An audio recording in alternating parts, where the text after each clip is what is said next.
Yahweh called to Moses and spoke to him from the tent of meeting, saying, "Speak to the children of Israel and tell them, when any one of you offers an offering to Yahweh, you shall offer your offering of the livestock from the herd and from the flock. If his offering is a burnt offering from the herd, he shall offer a male without defect. He shall offer it at the door of the tent of meeting, that he may be accepted before Yahweh. He shall lay his hand on the head of the burnt offering, and it shall be accepted for him to make atonement for him. He shall kill the bull before Yahweh. Aaron's sons, the priests, shall present the blood and sprinkle the blood around on the altar that is at the door of the tent of meeting. He shall skin the burnt offering and cut it into pieces. The sons of Aaron the priest shall put fire on the altar and lay wood in order on the fire. And Aaron's sons, the priests, shall lay the pieces, the head and the fat in order on the wood that is on the fire which is on the altar. But he shall wash its innards and its legs with water. The priest shall burn all of it on the altar for a burnt offering, an offering made by fire, of a pleasant aroma to Yahweh. If his offering is from the flock, from the sheep or from the goats, for a burnt offering, he shall offer a male without defect. He shall kill it on the north side of the altar before Yahweh. Aaron's sons, the priests, shall sprinkle its blood around on the altar. He shall cut it into its pieces with its head and its fat. The priest shall lay them in order on the wood that is on the fire which is on the altar. But the innards and the legs he shall wash with water. The priest shall offer the whole and burn it on the altar. It is a burnt offering, an offering made by fire, of a pleasant aroma to Yahweh. If his offering to Yahweh is a burnt offering of birds, then he shall offer his offering from turtle doves or of young pigeons. The priest shall bring it to the altar and wring off its head and burn it on the altar, and its blood shall be drained out on the side of the altar.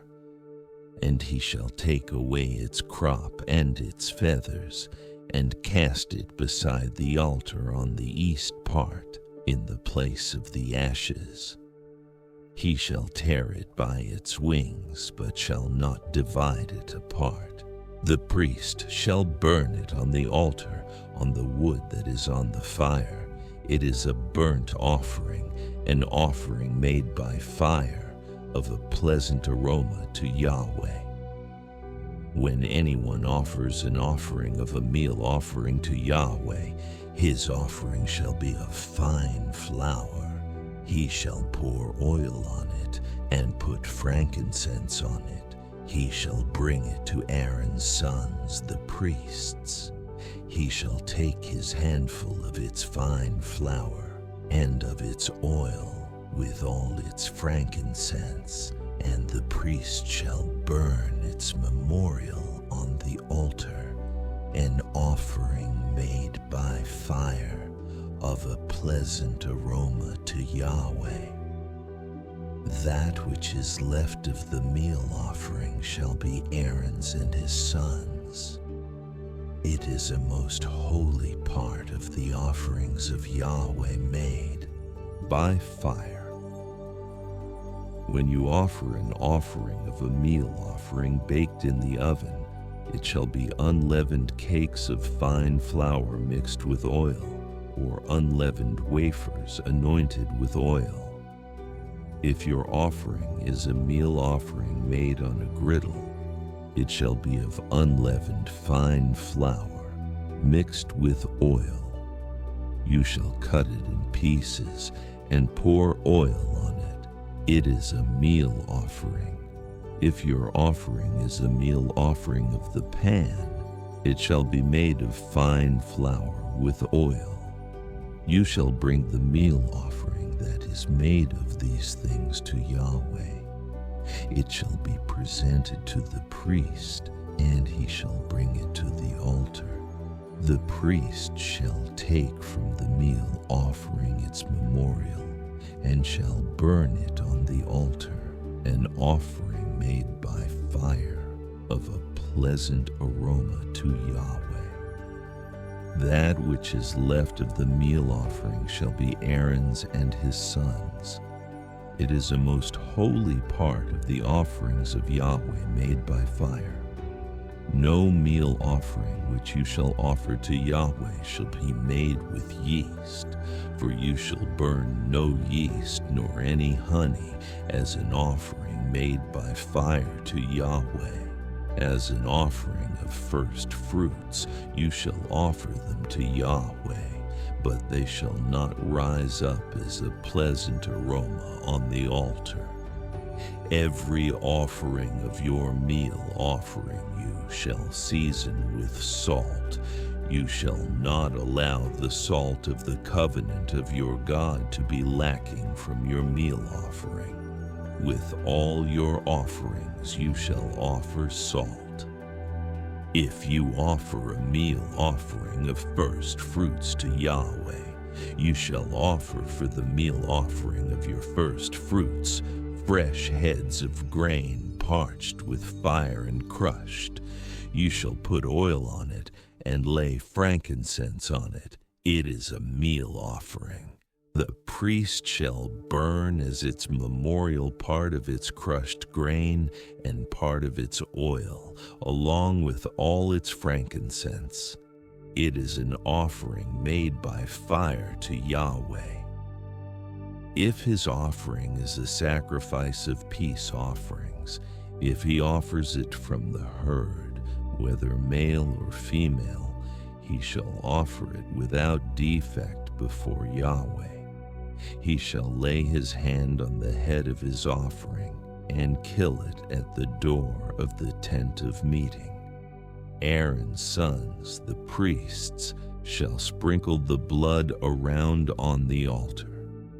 He shall offer of the sacrifice of peace offerings an offering made by fire to Yahweh, the fat that covers the innards, and all the fat that is on the innards, and the 2 kidneys, and the fat that is on them, which is by the loins, and the cover on the liver with the kidneys, he shall take away.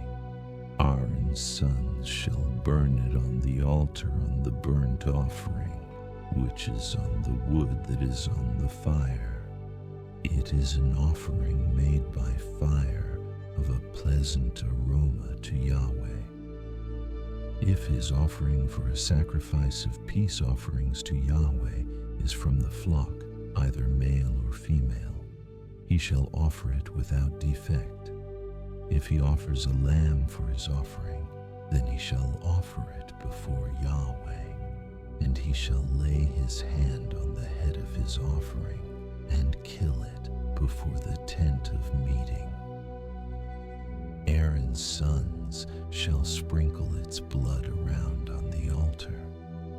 He shall offer from the sacrifice of peace offerings an offering made by fire to Yahweh. Its fat, the entire tail fat, he shall take away close to the backbone, and the fat that covers the entrails, and all the fat that is on the entrails, and the 2 kidneys, and the fat that is on them, which is by the loins, and the cover on the liver. With the kidneys he shall take away. The priest shall burn it on the altar. It is the food of the offering made by fire to Yahweh. If his offering is a goat, then he shall offer it before Yahweh. He shall lay his hand on its head and kill it before the tent of meeting, and the sons of Aaron shall sprinkle its blood around on the altar. He shall offer from it as his offering, an offering made by fire to Yahweh, the fat that covers the innards, and all the fat that is on the innards, and the 2 kidneys, and the fat that is on them, which is by the loins, and the cover on the liver, with the kidneys, he shall take away. The priest shall burn them on the altar. It is the food of the offering made by fire for a pleasant aroma. All the fat is Yahweh. It shall be a perpetual statute throughout your generations in all your dwellings, that you shall eat neither fat nor blood. Yahweh spoke to Moses, saying, "Speak to the children of Israel, saying, if anyone sins unintentionally in any of the things which Yahweh has commanded not to be done, and does any one of them, if the anointed priest sins so as to bring guilt on the people, then let him offer for his sin, which he has sinned, a young bull without defect to Yahweh for a sin offering. He shall bring the bull to the door of the tent of meeting before Yahweh, and he shall lay his hand on the head of the bull and kill the bull before Yahweh.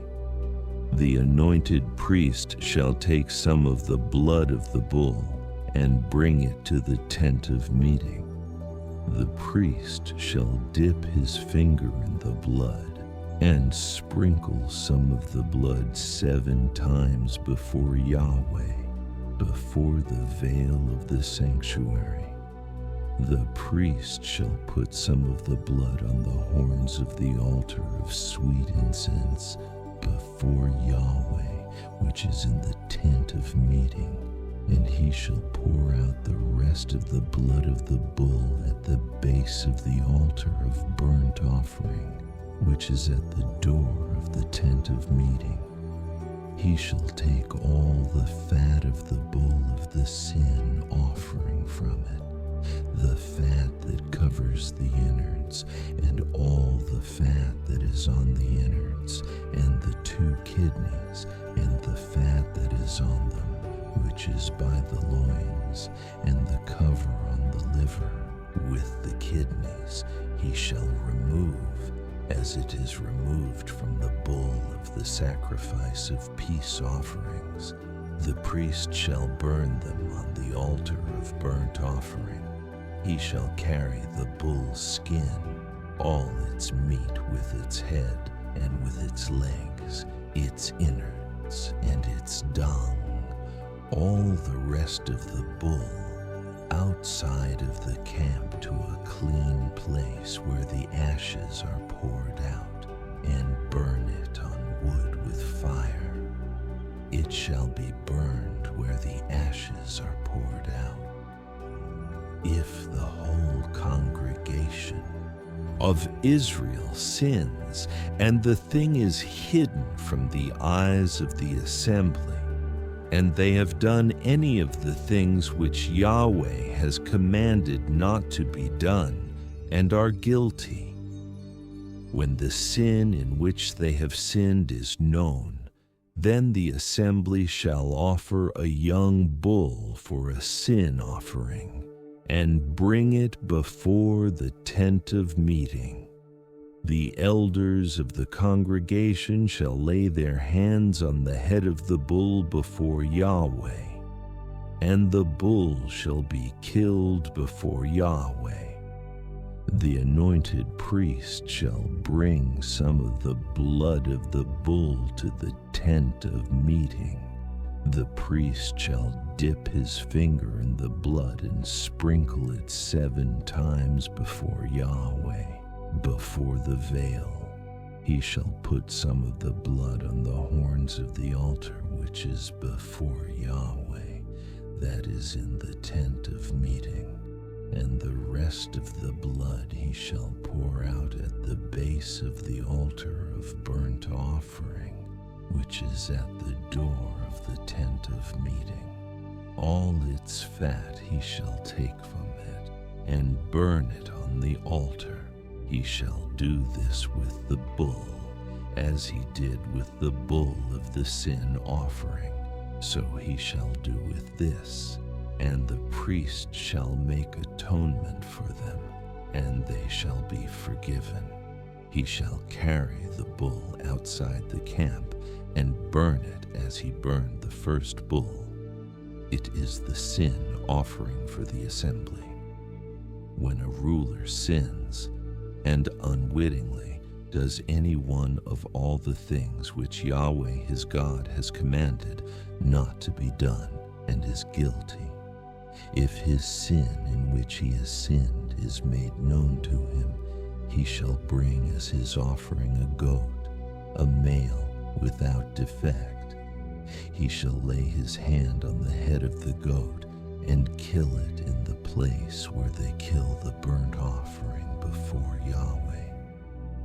It is a sin offering.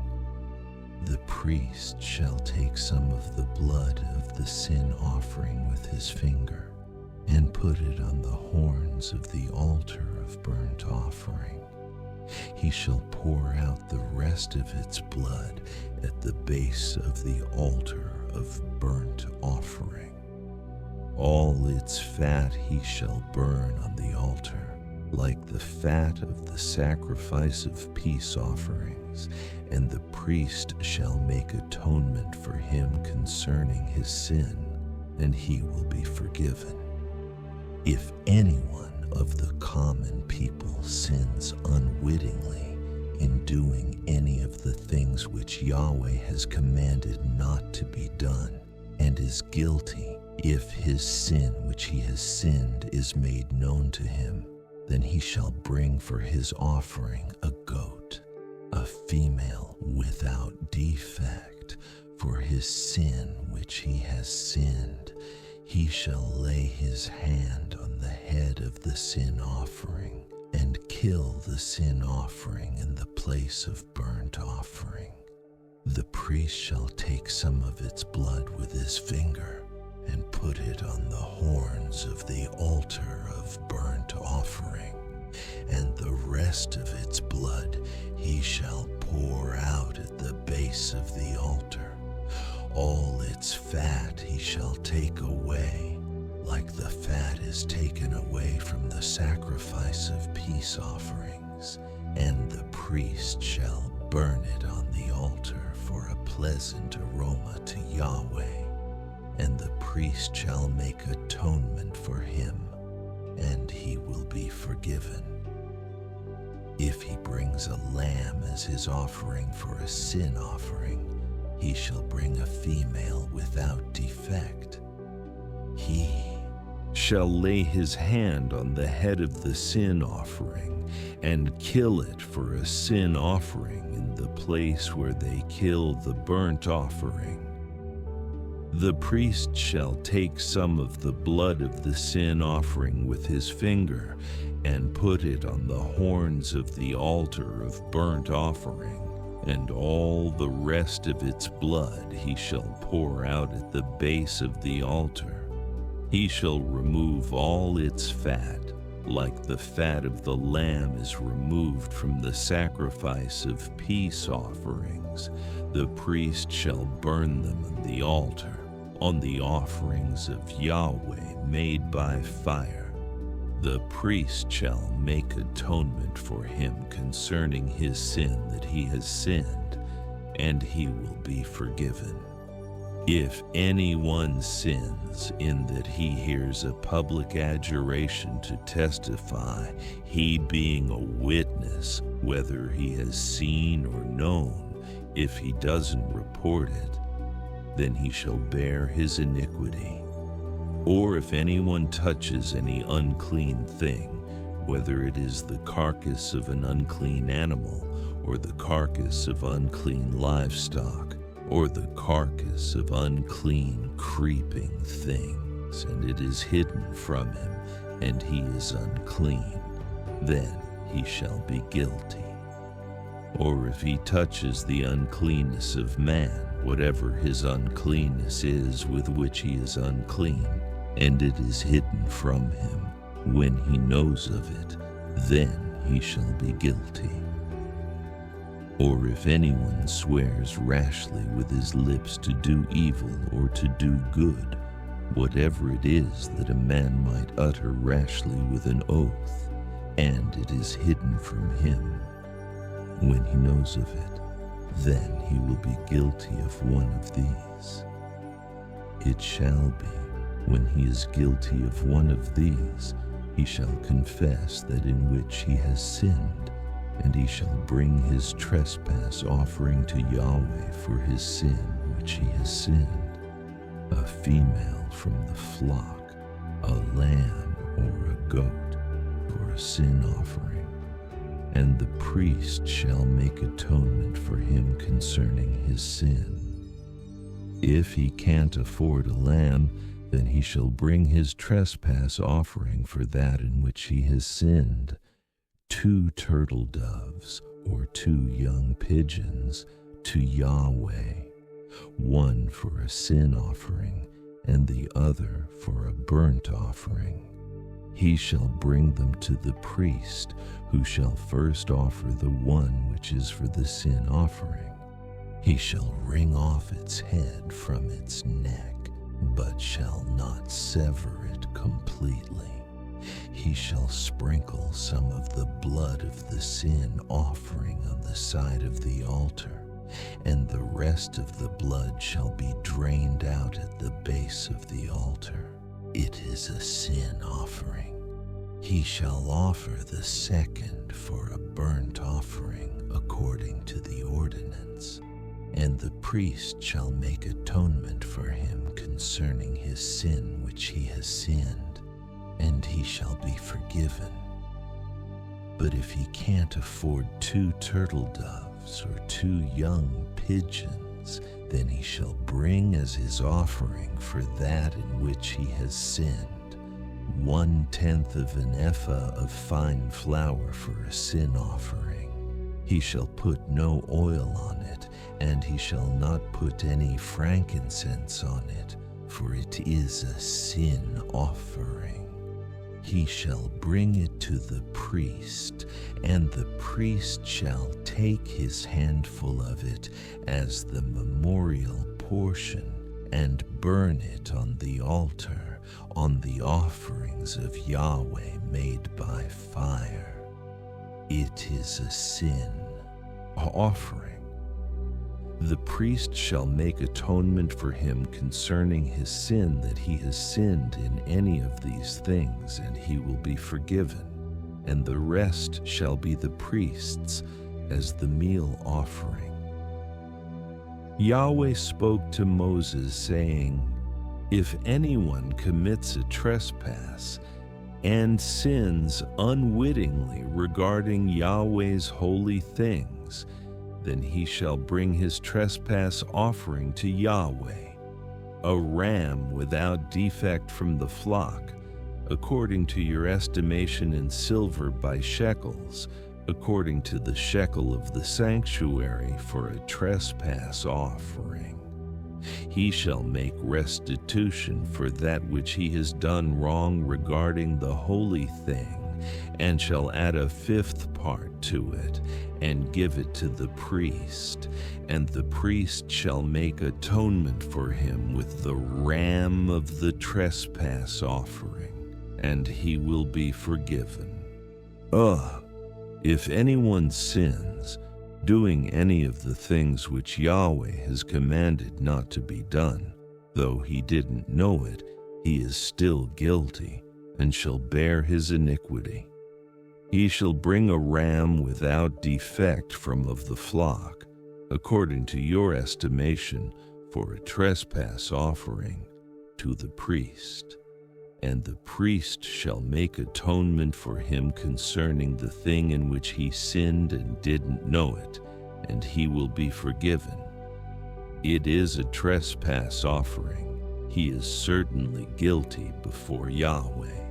Yahweh spoke to Moses, saying, "If anyone sins and commits a trespass against Yahweh, and deals falsely with his neighbor in a matter of deposit or of bargain or of robbery, or has oppressed his neighbor, or has found that which was lost and lied about it, and swearing to a lie, in any of these things that a man sins in his actions, then it shall be, if he has sinned and is guilty, he shall restore that which he took by robbery, or the thing which he has gotten by oppression, or the deposit which was committed to him, or the lost thing which he found, or anything about which he has sworn falsely. He shall restore it in full, and shall add a fifth part more to it. He shall return it to him to whom it belongs in the day of his being found guilty. He shall bring his trespass offering to Yahweh, a ram without defect from the flock, according to your estimation, for a trespass offering to the priest. The priest shall make atonement for him before Yahweh, and he will be forgiven concerning whatever he does to become guilty. Yahweh spoke to Moses, saying, "Command Aaron and his sons, saying, This is the law of the burnt offering. The burnt offering shall be on the hearth on the altar all night until the morning, and the fire of the altar shall be kept burning on it. The priest shall put on his linen garment, and he shall put on his linen trousers upon his body, and he shall remove the ashes from where the fire has consumed the burnt offering on the altar, and he shall put them beside the altar. He shall take off his garments and put on other garments, and carry the ashes outside the camp to a clean place. The fire on the altar shall be kept burning on it. It shall not go out, and the priest shall burn wood on it every morning. He shall lay the burnt offering in order upon it, and shall burn on it the fat of the peace offerings. Fire shall be kept burning on the altar continually. It shall not go out. This is the law of the meal offering. The sons of Aaron shall offer it before Yahweh, before the altar. He shall take from there his handful of the fine flour of the meal offering, and of its oil, and all the frankincense which is on the meal offering, and shall burn it on the altar for a pleasant aroma, as its memorial portion to Yahweh. That which is left of it, Aaron and his sons shall eat.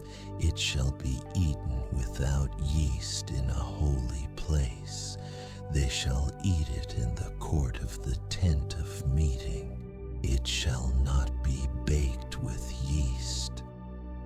I have given it as their portion of my offerings made by fire. It is most holy, as are the sin offering and the trespass offering.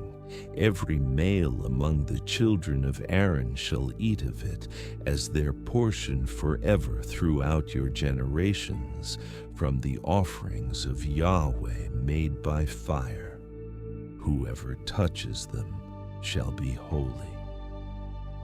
Yahweh spoke to Moses, saying, This is the offering of Aaron and of his sons, which they shall offer to Yahweh in the day when he is anointed, 1/10 of an ephah of fine flour for a meal offering perpetually, half of it in the morning, and half of it in the evening. It shall be made with oil in a griddle. When it is soaked, you shall bring it in. You shall offer the meal offering in baked pieces for a pleasant aroma to Yahweh. The anointed priest that will be in his place from among his sons shall offer it. By a statute forever it shall be wholly burned to Yahweh. Every meal offering of a priest shall be wholly burned. It shall not be eaten. Yahweh spoke to Moses, saying, "Speak to Aaron and to his sons, saying, This is the law of the sin offering. In the place where the burnt offering is killed, the sin offering shall be killed before Yahweh. It is most holy. The priest who offers it for sin shall eat it. It shall be eaten in a holy place, in the court of the tent of meeting. Whatever shall touch its flesh shall be holy. When there is any of its blood sprinkled on a garment, you shall wash that on which it was sprinkled in a holy place.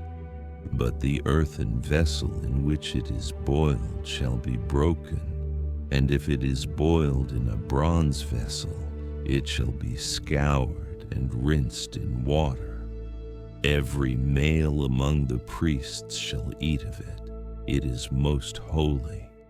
No sin offering, of which any of the blood is brought into the tent of meeting to make atonement in the holy place, shall be eaten. It shall be burned with fire. This is the law of the trespass offering. It is most holy. In the place where they kill the burnt offering, he shall kill the trespass offering, and its blood he shall sprinkle around on the altar. He shall offer all of its fat, the fat tail, and the fat that covers the innards, and he shall take away the 2 kidneys, and the fat that is on them, which is by the loins, and the cover on the liver with the kidneys, and the priest shall burn them on the altar for an offering made by fire to Yahweh. It is a trespass offering. Every male among the priests may eat of it. It shall be eaten in a holy place. It is most holy. As is the sin offering, so is the trespass offering. There is one law for them. The priest who makes atonement with them shall have it. The priest who offers any man's burnt offering shall have for himself the skin of the burnt offering which he has offered. Every meal offering that is baked in the oven, and all that is prepared in the pan and on the griddle, shall be the priest's who offers it. Every meal offering, mixed with oil or dry, belongs to all the sons of Aaron, one as well as another. BDT first, our favori. This is the law of the sacrifice of peace offerings, which one shall offer to Yahweh. If he offers it for a thanksgiving, then he shall offer with the sacrifice of thanksgiving unleavened cakes mixed with oil, and unleavened wafers anointed with oil, and cakes mixed with oil. He shall offer his offering with the sacrifice of his peace offerings for thanksgiving, with cakes of leavened bread. Of it he shall offer one out of each offering for a heave offering to Yahweh. It shall be the priest's who sprinkles the blood of the peace offerings. The flesh of the sacrifice of his peace offerings for thanksgiving shall be eaten on the day of his offering. He shall not leave any of it until the morning. But if the sacrifice of his offering is a vow or a free will offering, it shall be eaten on the day that he offers his sacrifice. On the next day, what remains of it shall be eaten, but what remains of the meat of the sacrifice on the third day shall be burned with fire. If any of the meat of the sacrifice of his peace offerings is eaten on the third day, it will not be accepted, and it shall not be credited to him who offers it. It will be an abomination, and the soul who eats any of it will bear his iniquity. The meat that touches any unclean thing shall not be eaten. It shall be burned with fire. As for the meat, everyone who is clean may eat it, but the soul who eats of the meat of the sacrifice of peace offerings that belongs to Yahweh, having his uncleanness on him, that soul shall be cut off from his people. When anyone touches any unclean thing, the uncleanness of man, or an unclean animal, or any unclean abomination, and eats some of the meat of the sacrifice of peace offerings which belong to Yahweh, that soul shall be cut off from his people. Yahweh spoke to Moses, saying, "Speak to the children of Israel, saying, You shall eat no fat of bull or sheep or goat, the fat of that which dies of itself, and the fat of that which is torn of animals may be used for any other service, but you shall in no way eat of it. For whoever eats the fat of the animal which men offer as an offering made by fire to Yahweh, even the soul who eats it shall be cut off from his people. You shall not eat any blood, whether it is of bird or of animal, in any of your dwellings. Whoever it is who eats any blood, that soul shall be cut off from his people." Yahweh spoke to Moses, saying, "Speak to the children of Israel, saying, He who offers the sacrifice of his peace offerings to Yahweh shall bring his offering to Yahweh out of the sacrifice of his peace offerings. With his own hands he shall bring the offerings of Yahweh made by fire. He shall bring the fat with the breast, that the breast may be waved for a wave offering before Yahweh. The priest shall burn the fat on the altar, but the breast shall be Aaron's and his sons. The right thigh you shall give to the priest for a heave offering out of the sacrifices of your peace offerings. He among the sons of Aaron who offers the blood of the peace offerings and the fat shall have the right thigh for a portion. For the waved breast and the heaved thigh I have taken from the children of Israel out of the sacrifices of their peace offerings, and have given them to Aaron the priest and to his sons as their portion forever from the children of Israel. This is the consecrated portion of Aaron and the consecrated portion of his sons out of the offerings of Yahweh made by fire, in the day when he presented them to minister to Yahweh in the priest's office, which Yahweh commanded to be given them of the children of Israel, in the day that he anointed them. It is their portion forever throughout their generations. This is the law of the burnt offering, the meal offering, the sin offering, the trespass offering, the consecration, and the sacrifice of peace offerings, which Yahweh commanded Moses in Mount Sinai in the day that he commanded the children of Israel to offer their offerings to Yahweh in the wilderness of Sinai.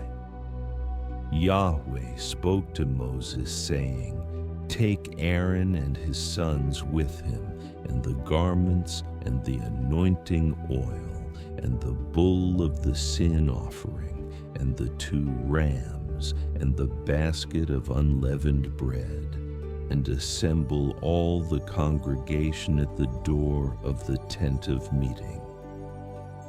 Moses did as Yahweh commanded him, and the congregation was assembled at the door of the tent of meeting. Moses said to the congregation, "This is the thing which Yahweh has commanded to be done." Moses brought Aaron and his sons and washed them with water. He put the tunic on him, tied the sash on him, clothed him with the robe, put the ephod on him, and he tied the skillfully woven band of the ephod on him and fastened it to him with it. He placed the breastplate on him. He put the Urim and Thummim in the breastplate. He set the turban on his head. He set the golden plate, the holy crown, on the front of the turban, as Yahweh commanded Moses. Moses took the anointing oil and anointed the tabernacle and all that was in it, and sanctified them. He sprinkled it on the altar 7 times, and anointed the altar and all its vessels, and the basin and its base, to sanctify them. He poured some of the anointing oil on Aaron's head, and anointed him to sanctify him. Moses brought Aaron's sons and clothed them with tunics and tied sashes on them, and put headbands on them, as Yahweh commanded Moses. He brought the bull of the sin offering, and Aaron and his sons laid their hands on the head of the bull of the sin offering. He killed it, and Moses took the blood and put it around on the horns of the altar with his finger, and purified the altar, and poured out the blood at the base of the altar, and sanctified it to make atonement for it. He took all the fat that was on the innards, and the cover of the liver, and the 2 kidneys, and their fat, and Moses burned it on the altar. But the bull and its skin and its meat and its dung he burned with fire outside the camp, as Yahweh commanded Moses. He presented the ram of the burnt offering. Aaron and his sons laid their hands on the head of the ram. He killed it, and Moses sprinkled the blood around on the altar. He cut the ram into its pieces, and Moses burned the head and the pieces and the fat. He washed the innards and the legs with water, and Moses burned the whole ram on the altar. It was a burnt offering for a pleasant aroma. It was an offering made by fire to Yahweh, as Yahweh commanded Moses. He presented the other ram, the ram of consecration.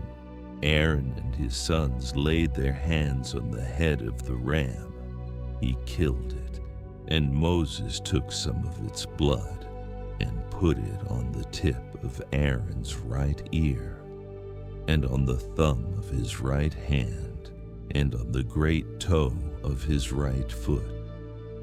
He brought Aaron's sons, and Moses put some of the blood on the tip of their right ear, and on the thumb of their right hand, and on the great toe of their right foot.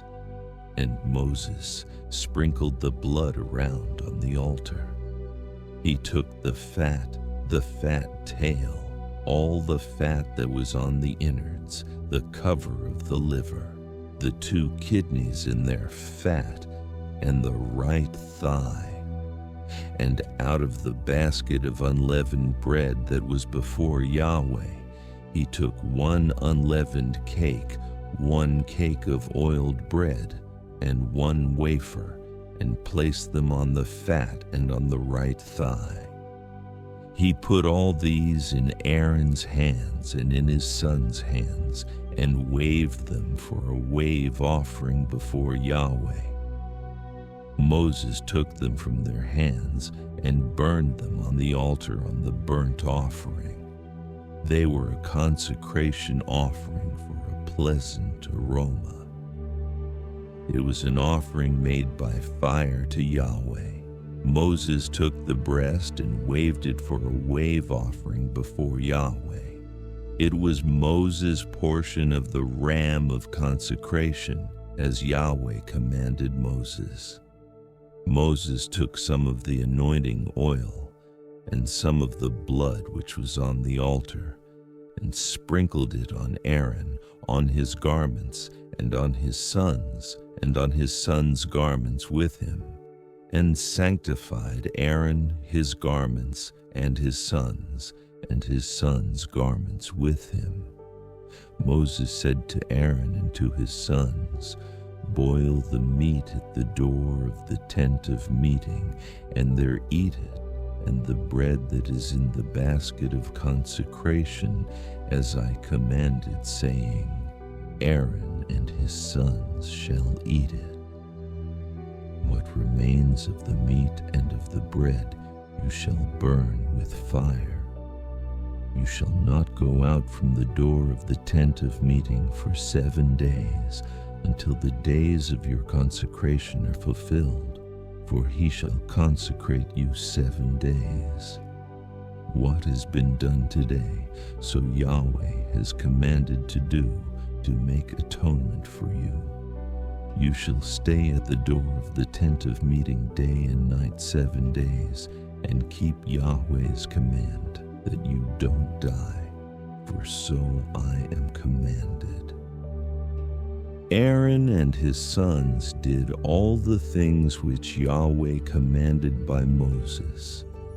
On the 8th day, Moses called Aaron and his sons and the elders of Israel, and he said to Aaron, "Take a calf from the herd for a sin offering, and a ram for a burnt offering without defect, and offer them before Yahweh.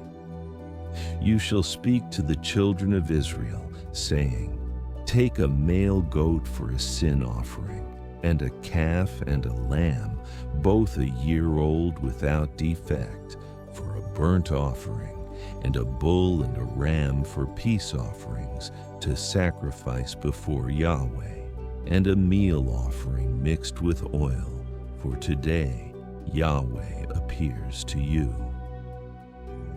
They brought what Moses commanded before the tent of meeting. All the congregation came near and stood before Yahweh. Moses said, "This is the thing which Yahweh commanded that you should do, and Yahweh's glory shall appear to you." Moses said to Aaron, "Draw near to the altar and offer your sin offering and your burnt offering, and make atonement for yourself and for the people, and offer the offering of the people, and make atonement for them, as Yahweh commanded." So Aaron came near to the altar and killed the calf of the sin offering, which was for himself. The sons of Aaron presented the blood to him, and he dipped his finger in the blood and put it on the horns of the altar, and poured out the blood at the base of the altar. But the fat and the kidneys and the cover from the liver of the sin offering he burned upon the altar, as Yahweh commanded Moses. The meat and the skin he burned with fire outside the camp. He killed the burnt offering, and Aaron's sons delivered the blood to him, and he sprinkled it around on the altar. They delivered the burnt offering to him, piece by piece, and the head. he burned them upon the altar. He washed the innards and the legs and burned them on the burnt offering on the altar. He presented the people's offering and took the goat of the sin offering which was for the people and killed it and offered it for sin like the first. He presented the burnt offering and offered it according to the ordinance. He presented the meal offering and filled his hand from there and burned it upon the altar in addition to the burnt offering of the morning. He also killed the bull and the ram, the sacrifice of peace offerings which was for the people. Aaron's sons delivered to him the blood which he sprinkled around on the altar, and the fat of the bull and of the ram, the fat tail, and that which covers the innards and the kidneys, and the cover of the liver. And they put the fat upon the breasts, and he burned the fat on the altar. Aaron waved the breasts and the right thigh for a wave offering before Yahweh, as Moses commanded. Aaron lifted up his hands toward the people and blessed them, and he came down from offering the sin offering and the burnt offering and the peace offerings. Moses and Aaron went into the tent of meeting and came out and blessed the people, and Yahweh's glory appeared to all the people. Fire came out from before Yahweh and consumed the burnt offering and the fat upon the altar. When all the people saw it, they shouted and fell on their faces. Nadab and Abihu, the sons of Aaron, each took his censer and put fire in it, and laid incense on it, and offered strange fire before Yahweh, which he had not commanded them. Fire came out from before Yahweh, and devoured them, and they died before Yahweh. Then Moses said to Aaron, "This is what Yahweh spoke of, saying, I will show myself holy to those who come near me, and before all the people I will be glorified." Aaron held his peace. Moses called Mishael and Elzaphan, the sons of Uzziel, the uncle of Aaron, and said to them, "Draw near, carry your brothers from before the sanctuary out of the camp." So they came near and carried them in their tunics out of the camp, as Moses had said. Moses said to Aaron and to Eleazar and to Ithamar, his sons, "Don't let the hair of your heads go loose, and don't tear your clothes so that you don't die, and so that he will not be angry with all the congregation. But let your brothers, the whole house of Israel, bewail the burning which Yahweh has kindled. You shall not go out from the door of the tent of meeting, lest you die, for the anointing oil of Yahweh is on you." They did according to the word of Moses. Then Yahweh said to Aaron, "You and your sons are not to drink wine or strong drink whenever you go into the tent of meeting, or you will die. This shall be a statute forever throughout your generations. You are to make a distinction between the holy and the common, and between the unclean and the clean. You are to teach the children of Israel all the statutes which Yahweh has spoken to them by Moses." Moses spoke to Aaron and to Eleazar and to Ithamar, his sons who were left, "Take the meal offering that remains of the offerings of Yahweh made by fire, and eat it without yeast beside the altar. for it is most holy, and you shall eat it in a holy place, because it is your portion and your son's portion of the offerings of Yahweh made by fire, for so I am commanded.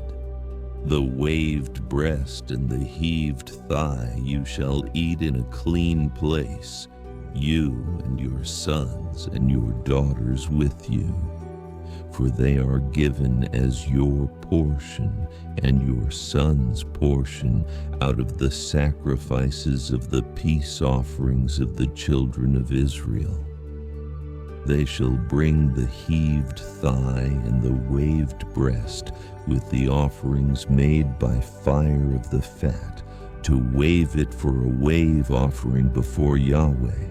It shall be yours and your sons with you as a portion forever, as Yahweh has commanded.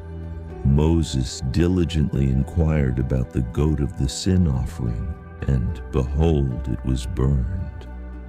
He was angry with Eleazar and with Ithamar, the sons of Aaron who were left, saying, Why haven't you eaten the sin offering in the place of the sanctuary, since it is most holy?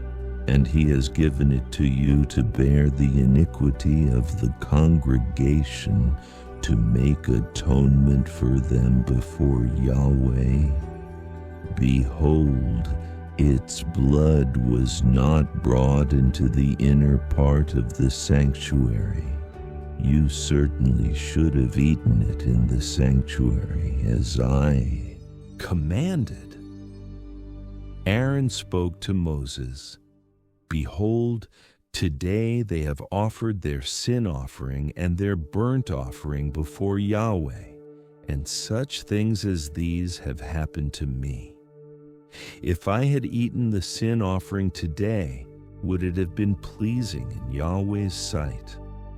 When Moses heard that it was pleasing in his sight, Yahweh spoke to Moses and to Aaron, saying to them, Speak to the children of Israel, saying, These are the living things which you may eat among all the animals that are on the earth. Whatever parts the hoof and is cloven-footed and chews the cud among the animals, that you may eat. Nevertheless, these you shall not eat of those that chew the cud, or of those who part the hoof. The camel, because it chews the cud but doesn't have a parted hoof, is unclean to you. The hyrax, because it chews the cud but doesn't have a parted hoof, is unclean to you. The hare, because it chews the cud but doesn't have a parted hoof, is unclean to you. The pig, because it has a split hoof and is cloven-footed but doesn't chew the cud, is unclean to you. You shall not eat their meat. You shall not touch their carcasses. They are unclean to you. You may eat of all these that are in the waters. Whatever has fins and scales in the waters, in the seas and in the rivers, that you may eat. All that don't have fins and scales in the seas and rivers, all that move in the waters, and all the living creatures that are in the waters, they are an abomination to you, and you shall detest them. You shall not eat of their meat, and you shall detest their carcasses. Whatever has no fins nor scales in the waters is an abomination to you. You shall detest these among the birds. They shall not be eaten because they are an abomination: the eagle, the vulture, the black vulture, the red kite, any kind of black kite, any kind of raven, the horned owl, the screech owl, the gull, any kind of hawk, the little owl, the cormorant, the great owl, the white owl, the desert owl, the osprey, the stork, any kind of heron, the hoopoe, and the bat. All flying insects that walk on all fours are an abomination to you. Yet you may eat these, of all winged creeping things that go on all fours, which have long jointed legs for hopping on the earth. Even of these you may eat, any kind of locust, any kind of katydid, any kind of cricket, and any kind of grasshopper. But all winged creeping things which have 4 feet are an abomination to you. By these you will become unclean. Whoever touches their carcass shall be unclean until the evening. Whoever carries any part of their carcass shall wash his clothes and be unclean until the evening. Every animal which has a split hoof that isn't completely divided or doesn't chew the cud is unclean to you. Everyone who touches them shall be unclean. Whatever goes on its paws among all animals that go on all fours, they are unclean to you. Whoever touches their carcass shall be unclean until the evening. He who carries their carcass shall wash his clothes and be unclean until the evening. They are unclean to you. These are they which are unclean to you among the creeping things that creep on the earth: the weasel, the rat, any kind of great lizard, the gecko, and the monitor lizard, the wall lizard, the skink, and the chameleon. These are they which are unclean to you among all that creep. Whoever touches them when they are dead shall be unclean until the evening. Anything they fall on when they are dead shall be unclean, whether it is any vessel of wood or clothing or skin or sack, whatever vessel it is, with which any work is done, it must be put into water, and it shall be unclean until the evening. Then it will be clean. Every earthen vessel into which any of them falls and all that is in it shall be unclean. You shall break it. All food which may be eaten which is soaked in water shall be unclean. All drink that may be drunk in every such vessel shall be unclean. Everything whereupon part of their carcass falls shall be unclean. Whether oven or range for pots, it shall be broken in pieces. They are unclean, and shall be unclean to you. Nevertheless, a spring or a cistern in which water is gathered shall be clean, but that which touches their carcass shall be unclean. If part of their carcass falls on any sowing seed which is to be sown, it is clean. But if water is put on the seed, and part of their carcass falls on it, it is unclean to you. If any animal of which you may eat dies, he who touches its carcass shall be unclean until the evening. He who eats of its carcass shall wash his clothes and be unclean until the evening. He also who carries its carcass shall wash his clothes and be unclean until the evening. Every creeping thing that creeps on the earth is an abomination. It shall not be eaten. Whatever goes on its belly, and whatever goes on all fours, or whatever has many feet, even all creeping things that creep on the earth, them you shall not eat, for they are an abomination. You shall not make yourselves abominable with any creeping thing that creeps. You shall not make yourselves unclean with them, that you should be defiled by them. For I am Yahweh your God, Sanctify yourselves therefore, and be holy, for I am holy. You shall not defile yourselves with any kind of creeping thing that moves on the earth. For I am Yahweh, who brought you up out of the land of Egypt, to be your God. You shall therefore be holy, for I am holy.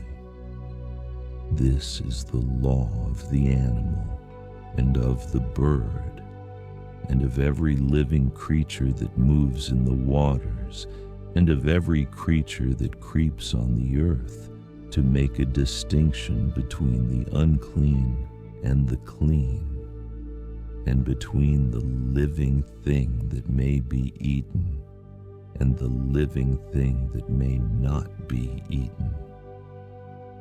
Yahweh spoke to Moses, saying, Speak to the children of Israel, saying, If a woman conceives and bears a male child, then she shall be unclean 7 days, as in the days of her monthly period she shall be unclean. In the 8th day, the flesh of his foreskin shall be circumcised. She shall continue in the blood of purification 33 days. She shall not touch any holy thing, nor come into the sanctuary until the days of her purifying are completed. But if she bears a female child, then she shall be unclean 2 weeks, as in her period, and she shall continue in the blood of purification 66 days.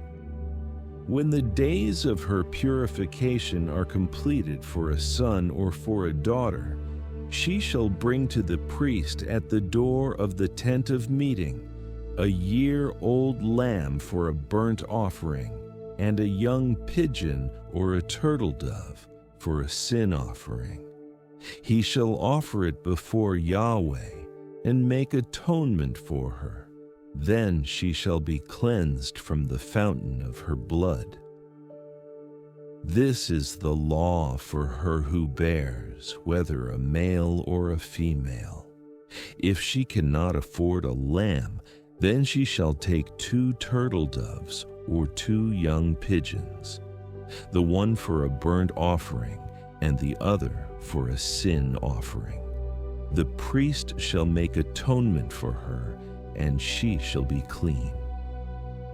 Yahweh spoke to Moses and to Aaron, saying, When a man shall have a swelling in his body's skin, or a scab, or a bright spot, and it becomes in the skin of his body the plague of leprosy, then he shall be brought to Aaron the priest, or to one of his sons, the priests. The priest shall examine the plague in the skin of the body. If the hair in the plague has turned white, and the appearance of the plague is deeper than the body's skin, it is the plague of leprosy. So the priest shall examine him and pronounce him unclean. If the bright spot is white in the skin of his body, and its appearance isn't deeper than the skin, and its hair hasn't turned white, then the priest shall isolate the infected person for 7 days. The priest shall examine him on the 7th day. Behold, if in his eyes the plague is arrested and the plague hasn't spread in the skin, then the priest shall isolate him for 7 more days. The priest shall examine him again on the 7th day. Behold, if the plague has faded and the plague hasn't spread in the skin, then the priest shall pronounce him clean. It is a scab. He shall wash his clothes and be clean. But if the scab spreads on the skin after he has shown himself to the priest for his cleansing, he shall show himself to the priest again. The priest shall examine him, and behold, if the scab has spread on the skin, then the priest shall pronounce him unclean. It is leprosy. When the plague of leprosy is in a man, then he shall be brought to the priest, and the priest shall examine him. Behold, if there is a white swelling in the skin, and it has turned the hair white, and there is raw flesh in the swelling, it is a chronic leprosy in the skin of his body, and the priest shall pronounce him unclean. He shall not isolate him, for he is already unclean. If the leprosy breaks out all over the skin, and the leprosy covers all the skin of the infected person from his head even to his feet, as far as it appears to the priest, then the priest shall examine him. Behold, if the leprosy has covered all his flesh, he shall pronounce him clean of the plague. It is all turned white. He is clean. But whenever raw flesh appears in him, he shall be unclean. The priest shall examine the raw flesh and pronounce him unclean. The raw flesh is unclean. It is leprosy. Or if the raw flesh turns again and is changed to white, then he shall come to the priest. The priest shall examine him. Behold, if the plague has turned white, then the priest shall pronounce him clean of the plague. He is clean. When the body has a boil on its skin, and it is healed, and in the place of the boil there is a white swelling, or a bright spot reddish white, then it shall be shown to the priest. The priest shall examine it. Behold, if its appearance is deeper than the skin, and its hair is turned white, then the priest shall pronounce him unclean. It is the plague of leprosy. It is broken out in the boil. But if the priest examines it, and behold, there are no white hairs in it, and it isn't deeper than the skin, but is dim, then the priest shall isolate him 7 days. If it spreads in the skin, then the priest shall pronounce him unclean. It is a plague. But if the bright spot stays in its place and hasn't spread, it is the scar from the boil, and the priest shall pronounce him clean. Or when the body has a burn from fire on its skin, and the raw flesh of the burn becomes a bright spot, reddish white or white, then the priest shall examine it, and behold, if the hair in the bright spot has turned white, and its appearance is deeper than the skin, it is leprosy. It is broken out in the burning, and the priest shall pronounce him unclean. It is the plague of leprosy. But if the priest examines it, and behold, there is no white hair in the bright spot, and it isn't deeper than the skin, but has faded, then the priest shall isolate him 7 days. The priest shall examine him on the 7th day. If it is spread in the skin, then the priest shall pronounce him unclean. It is the plague of leprosy.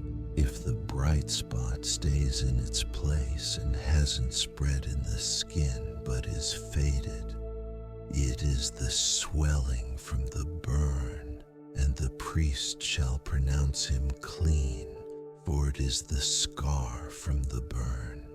When a man or woman has a plague on the head or on the beard, then the priest shall examine the plague. And behold, if its appearance is deeper than the skin, and the hair in it is yellow and thin, then the priest shall pronounce him unclean. It is an itch. It is leprosy of the head or of the beard. If the priest examines the plague of itching, and behold, its appearance isn't deeper than the skin, and there is no black hair in it, then the priest shall isolate the person infected with itching 7 days.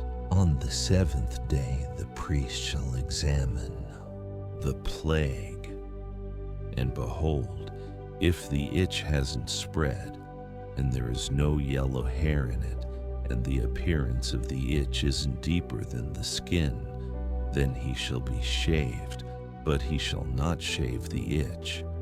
Then the priest shall isolate the one who has the itch 7 more days. On the 7th day the priest shall examine the itch, and behold, if the itch hasn't spread in the skin, and its appearance isn't deeper than the skin, then the priest shall pronounce him clean. He shall wash his clothes and be clean. But if the itch spreads in the skin after his cleansing, then the priest shall examine him. And behold, if the itch has spread in the skin, the priest shall not look for the yellow hair. He is unclean. But if in his eyes the itch is arrested and black hair has grown in it, then the itch is healed. He is clean. The priest shall pronounce him clean. When a man or a woman has bright spots in the skin of the body, even white bright spots, then the priest shall examine them. Behold, if the bright spots on the skin of their body are a dull white, it is a harmless rash. It has broken out in the skin. He is clean. If a man's hair has fallen from his head, he is bald. He is clean. If his hair has fallen off from the front part of his head, his forehead is bald. He is clean. But if a reddish-white plague is in the bald head or the bald forehead, it is leprosy breaking out in his bald head or his bald forehead. Then the priest shall examine him. Behold, if the swelling of the plague is reddish-white in his bald head or in his bald forehead, like the appearance of leprosy in the skin of the body, he is a leprous man. He is unclean.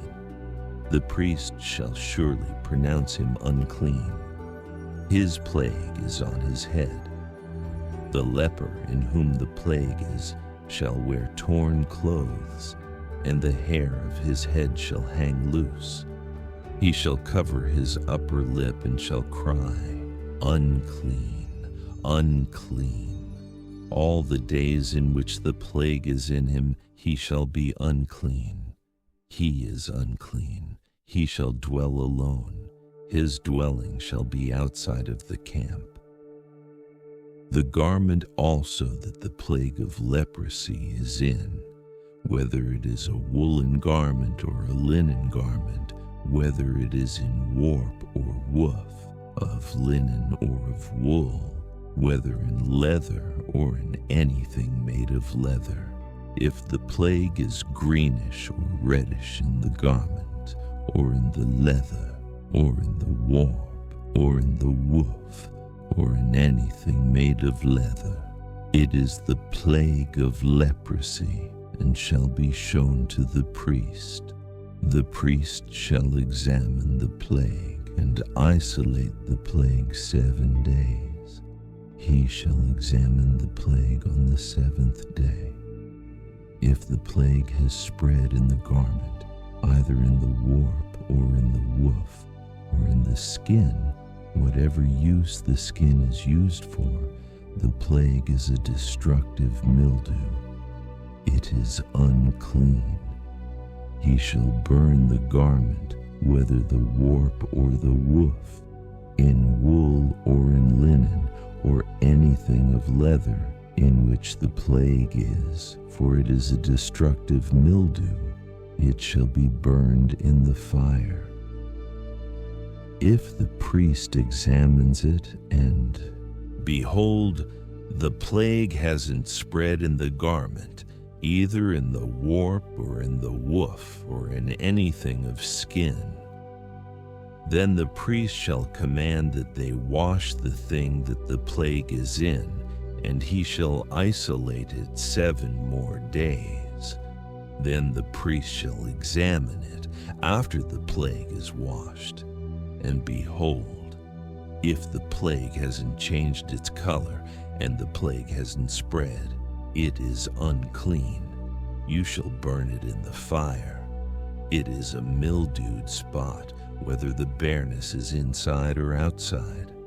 If the priest looks and behold, the plague has faded after it is washed, then he shall tear it out of the garment, or out of the skin, or out of the warp, or out of the woof. And if it appears again in the garment, either in the warp, or in the woof, or in anything of skin, it is spreading. You shall burn what the plague is in with fire.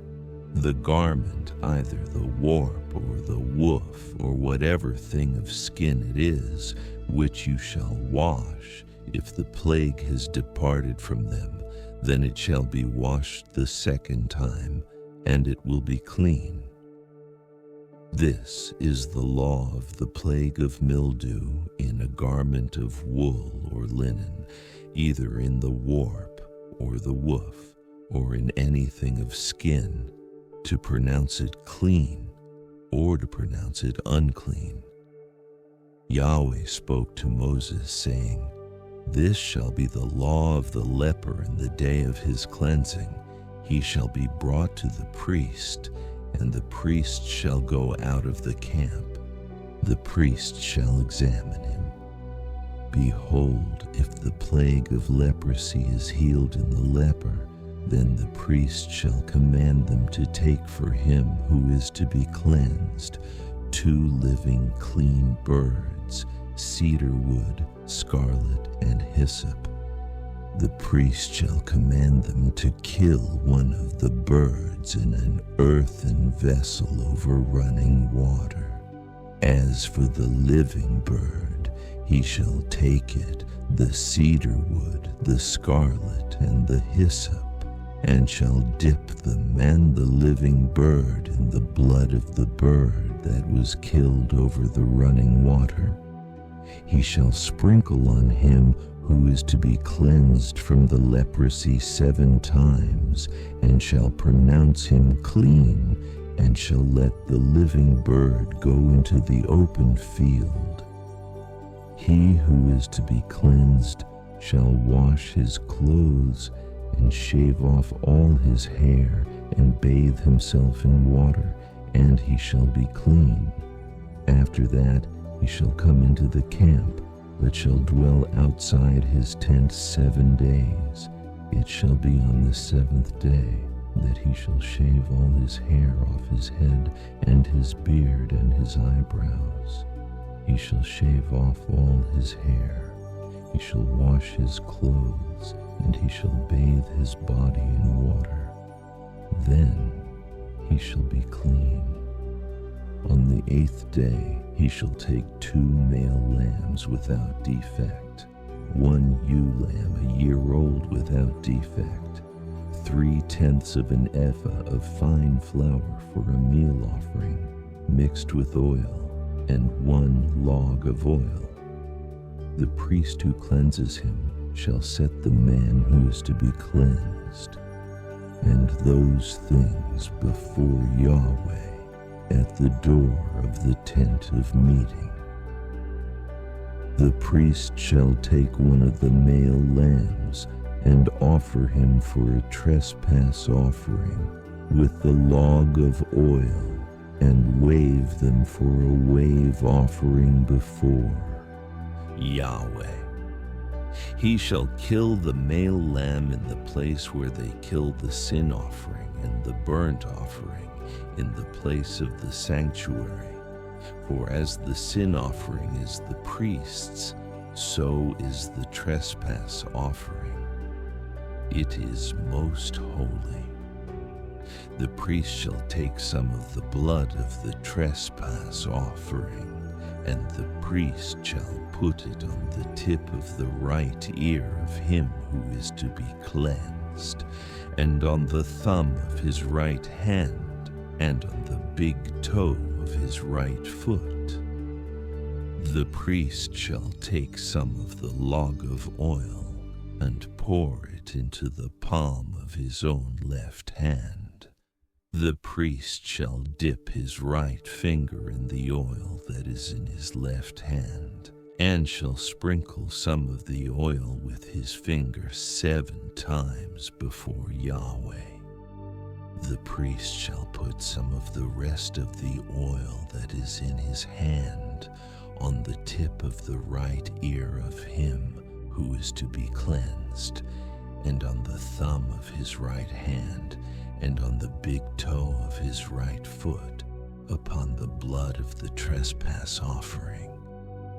The rest of the oil that is in the priest's hand he shall put on the head of him who is to be cleansed, and the priest shall make atonement for him before Yahweh. The priest shall offer the sin offering, and make atonement for him who is to be cleansed because of his uncleanness. Afterward he shall kill the burnt offering. Then the priest shall offer the burnt offering and the meal offering on the altar. The priest shall make atonement for him, and he shall be clean.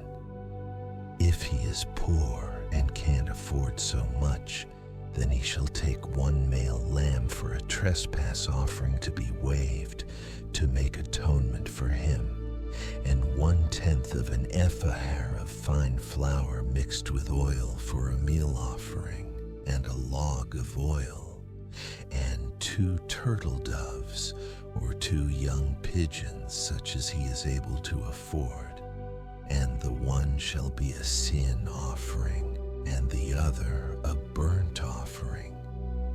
On the 8th day he shall bring them for his cleansing to the priest to the door of the tent of meeting before Yahweh. The priest shall take the lamb of the trespass offering and the log of oil, and the priest shall wave them for a wave offering before Yahweh. He shall kill the lamb of the trespass offering. The priest shall take some of the blood of the trespass offering and put it on the tip of the right ear of him who is to be cleansed, and on the thumb of his right hand, and on the big toe of his right foot. The priest shall pour some of the oil into the palm of his own left hand, and the priest shall sprinkle with his right finger some of the oil that is in his left hand 7 times before Yahweh. Then the priest shall put some of the oil that is in his hand on the tip of the right ear of him who is to be cleansed, and on the thumb of his right hand, and on the big toe of his right foot, on the place of the blood of the trespass offering. The rest of the oil that is in the priest's hand he shall put on the head of him who is to be cleansed, to make atonement for him before Yahweh. He shall offer 1 of the turtle doves or of the young pigeons, whichever he is able to afford, of the kind he is able to afford, the one for a sin offering and the other for a burnt offering with the meal offering. The priest shall make atonement for him who is to be cleansed before Yahweh. This is the law for him in whom is the plague of leprosy, who is not able to afford the sacrifice for his cleansing. Yahweh spoke to Moses and to Aaron, saying, "When you have come into the land of Canaan, which I give to you for a possession, and I put a spreading mildew in a house in the land of your possession, then he who owns the house shall come and tell the priest, saying, there seems to me to be some sort of plague in the house. The priest shall command that they empty the house before the priest goes in to examine the plague, that all that is in the house not be made unclean. Afterward, the priest shall go in to inspect the house. He shall examine the plague, and behold, if the plague is in the walls of the house with hollow streaks, greenish or reddish, and it appears to be deeper than the wall, then the priest shall go out of the house to the door of the house and shut up the house 7 days. The priest shall come again on the 7th day and look. If the plague has spread in the walls of the house, then the priest shall command that they take out the stones in which is the plague, and cast them into an unclean place outside of the city. He shall cause the inside of the house to be scraped all over. They shall pour out the mortar that they scraped off outside of the city into an unclean place. They shall take other stones and put them in the place of those stones, and he shall take other mortar and shall plaster the house. If the plague comes again and breaks out in the house after he has taken out the stones, and after he has scraped the house, and after it was plastered, then the priest shall come in and look. And behold, if the plague has spread in the house, it is a destructive mildew in the house. It is unclean. He shall break down the house, its stones and its timber, and all the house's mortar. He shall carry them out of the city into an unclean place. Moreover, he who goes into the house while it is shut up shall be unclean until the evening. He who lies down in the house shall wash his clothes, and he who eats in the house shall wash his clothes. If the priest shall come in and examine it, and behold, the plague hasn't spread in the house after the house was plastered, then the priest shall pronounce the house clean, because the plague is healed. To cleanse the house, he shall take 2 birds, cedar wood, scarlet, and hyssop. He shall kill one of the birds in an earthen vessel over running water. He shall take the cedar wood, the hyssop, the scarlet, and the living bird, and dip them in the blood of the slain bird, and in the running water, and sprinkle the house 7 times. He shall cleanse the house with the blood of the bird, and with the running water, with the living bird, with the cedar wood, with the hyssop, and with the scarlet. But he shall let the living bird go out of the city into the open field. So shall he make atonement for the house, and it shall be clean. This is the law for any plague of leprosy, and for an itch, and for the destructive mildew of a garment, and for a house, and for a swelling, and for a scab, and for a bright spot, to teach when it is unclean and when it is clean. This is the law of leprosy. Yahweh spoke to Moses and to Aaron, saying, "Speak to the children of Israel, and tell them, when any man has a discharge from his body, because of his discharge he is unclean, This shall be his uncleanness in his discharge. Whether his body runs with his discharge, or his body has stopped from his discharge, it is his uncleanness. Every bed on which he who has the discharge lies shall be unclean, and everything he sits on shall be unclean.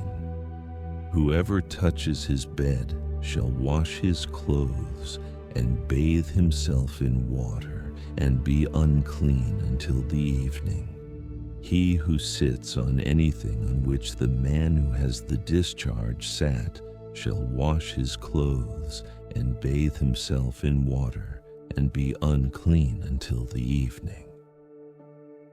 He who touches the body of him who has the discharge shall wash his clothes and bathe himself in water, and be unclean until the evening. If he who has the discharge spits on him who is clean, then he shall wash his clothes and bathe himself in water, and be unclean until the evening. Whatever saddle he who has the discharge rides on shall be unclean. Whoever touches anything that was under him shall be unclean until the evening. He who carries those things shall wash his clothes and bathe himself in water, and be unclean until the evening. Whomever he who has the discharge touches, without having rinsed his hands in water, he shall wash his clothes and bathe himself in water, and be unclean until the evening. The earthen vessel, which he who has the discharge touches, shall be broken, and every vessel of wood shall be rinsed in water. When he who has a discharge is cleansed of his discharge, then he shall count to himself 7 days for his cleansing, and wash his clothes, and he shall bathe his flesh in running water, and shall be clean. On the 8th day he shall take 2 turtle doves or 2 young pigeons, and come before Yahweh to the door of the tent of meeting, and give them to the priest. The priest shall offer them, the one for a sin offering, and the other for a burnt offering. The priest shall make atonement for him before Yahweh for his discharge.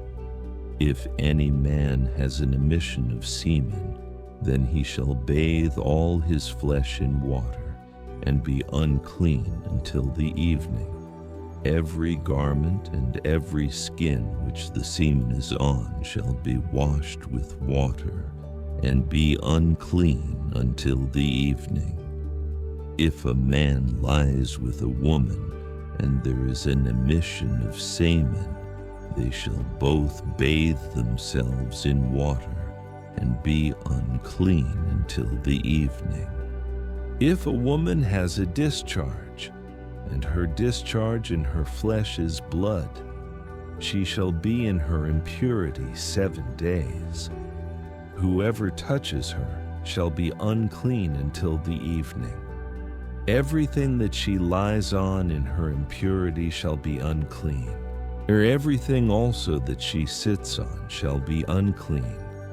Whoever touches her bed shall wash his clothes and bathe himself in water, and be unclean until the evening. Whoever touches anything that she sits on shall wash his clothes and bathe himself in water, and be unclean until the evening. If it is on the bed, or on anything she sits on, when he touches it, he shall be unclean until the evening. If any man lies with her, and her monthly flow is on him, he shall be unclean 7 days, and every bed he lies on shall be unclean. If a woman has a discharge of her blood many days, not in the time of her period, or if she has a discharge beyond the time of her period, all the days of the discharge of her uncleanness shall be as in the days of her period. She is unclean. Every bed she lies on all the days of her discharge shall be to her as the bed of her period. Everything she sits on shall be unclean as the uncleanness of her period. Whoever touches these things shall be unclean, and shall wash his clothes and bathe himself in water and be unclean until the evening. But if she is cleansed of her discharge, then she shall count to herself 7 days, and after that she shall be clean. On the 8th day she shall take 2 turtle doves or 2 young pigeons, and bring them to the priest to the door of the tent of meeting. The priest shall offer the one for a sin offering, and the other for a burnt offering, and the priest shall make atonement for her before Yahweh for the uncleanness of her discharge. Thus you shall separate the children of Israel from their uncleanness, so they will not die in their uncleanness when they defile my tabernacle that is among them. This is the law of him who has a discharge, and of him who has an emission of semen, so that he is unclean by it, and of her who has her period, and of a man or woman who has a discharge, and of him who lies with her who is unclean.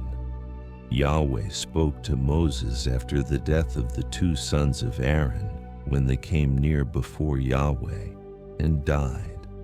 And Yahweh said to Moses, "Tell Aaron your brother not to come at just any time into the most holy place within the veil, before the mercy seat which is on the ark, lest he die, for I will appear in the cloud on the mercy seat. Aaron shall come into the sanctuary with a young bull for a sin offering, and a ram for a burnt offering. He shall put on the holy linen tunic. He shall have the linen trousers on his body, and shall put on the linen sash, and he shall be clothed with the linen turban. They are the holy garments. He shall bathe his body in water and put them on. He shall take from the congregation of the children of Israel 2 male goats for a sin offering, and 1 ram for barf." A burnt offering. Aaron shall offer the bull of the sin offering, which is for himself, and make atonement for himself and for his house. He shall take the 2 goats and set them before Yahweh at the door of the tent of meeting. Aaron shall cast lots for the 2 goats, 1 lot for Yahweh, and the other lot for the scapegoat. Aaron shall present the goat on which the lot fell for Yahweh, and offer him for a sin offering. But the goat on which the lot fell for the scapegoat shall be presented alive before Yahweh, to make atonement for him, to send him away as the scapegoat into the wilderness. Aaron shall present the bull of the sin offering, which is for himself, and shall make atonement for himself and for his house, and shall kill the bull of the sin offering which is for himself. He shall take a censer full of coals of fire from off the altar before Yahweh, and 2 handfuls of sweet incense beaten small, and bring it within the veil. He shall put the incense on the fire before Yahweh, that the cloud of the incense may cover the mercy seat that is on the covenant. so that he will not die. He shall take some of the blood of the bull and sprinkle it with his finger on the mercy seat on the east, and before the mercy seat he shall sprinkle some of the blood with his finger 7 times. Then he shall kill the goat of the sin offering that is for the people, and bring his blood within the veil, and do with his blood as he did with the blood of the bull, and sprinkle it on the mercy seat and before the mercy seat. He shall make atonement for the holy place because of the uncleanness of the children of Israel, and because of their transgressions, even all their sins. And so he shall do for the tent of meeting that dwells with them in the middle of their uncleanness. No one shall be in the tent of meeting when he enters to make atonement in the holy place until he comes out and has made atonement for himself and for his household and for all the assembly of Israel. He shall go out to the altar that is before Yahweh and make atonement for it, and shall take some of the bull's blood and some of the goat's blood and put it around all the horns of the altar. He shall sprinkle some of the blood on it with his finger 7 times and cleanse it and make it holy from the uncleanness of the children of Israel. When he has finished atoning for the holy place, the tent of meeting and the altar, he shall present the live goat. Aaron shall lay both his hands on the head of the live goat and confess over him all the iniquities of the children of Israel and all their transgressions, even all their sins. And he shall put them on the head of the goat, and shall send him away into the wilderness by the hand of a man who is ready. The goat shall carry all their iniquities on himself to a solitary land, and he shall release the goat in the wilderness. Aaron shall come into the tent of meeting, and shall take off the linen garments, which he put on when he went into the holy place, and shall leave them there. Then he shall bathe himself in water in a holy place, put on his garments, and come out and offer his burnt offering and the burnt offering of the people, and make atonement for himself and for the people. The fat of the sin offering he shall burn on the altar. He who lets the goat go as the scapegoat shall wash his clothes and bathe his flesh in water, and afterward he shall come into the camp. The bull for the sin offering, and the goat for the sin offering, whose blood was brought in to make atonement in the holy place, shall be carried outside the camp. And they shall burn their skins, their flesh, and their dung with fire. He who burns them shall wash his clothes and bathe his flesh in water, and afterward he shall come into the camp. It shall be a statute to you forever.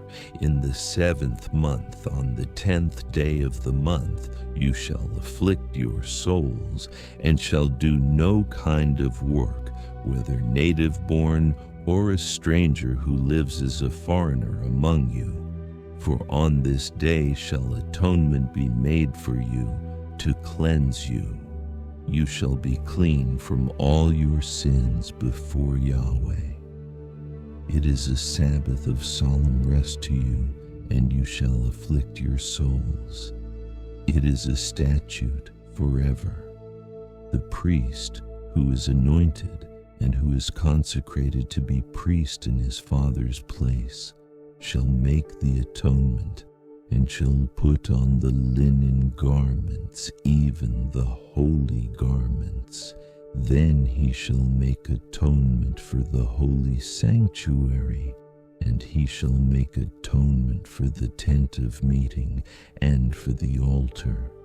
And he shall make atonement for the priests, and for all the people of the assembly.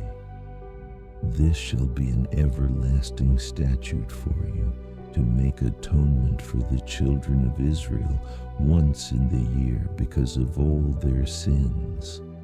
It was done as Yahweh commanded Moses.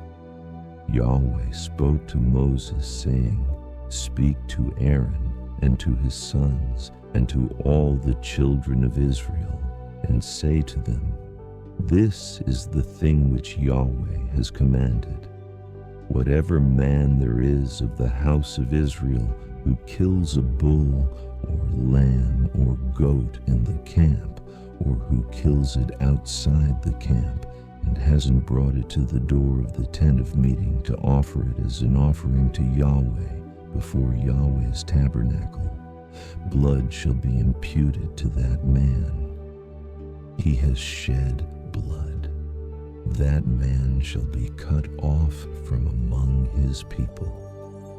This is to the end that the children of Israel may bring their sacrifices, which they sacrifice in the open field, that they may bring them to Yahweh, to the door of the tent of meeting, to the priest, and sacrifice them for sacrifices of peace offerings to Yahweh.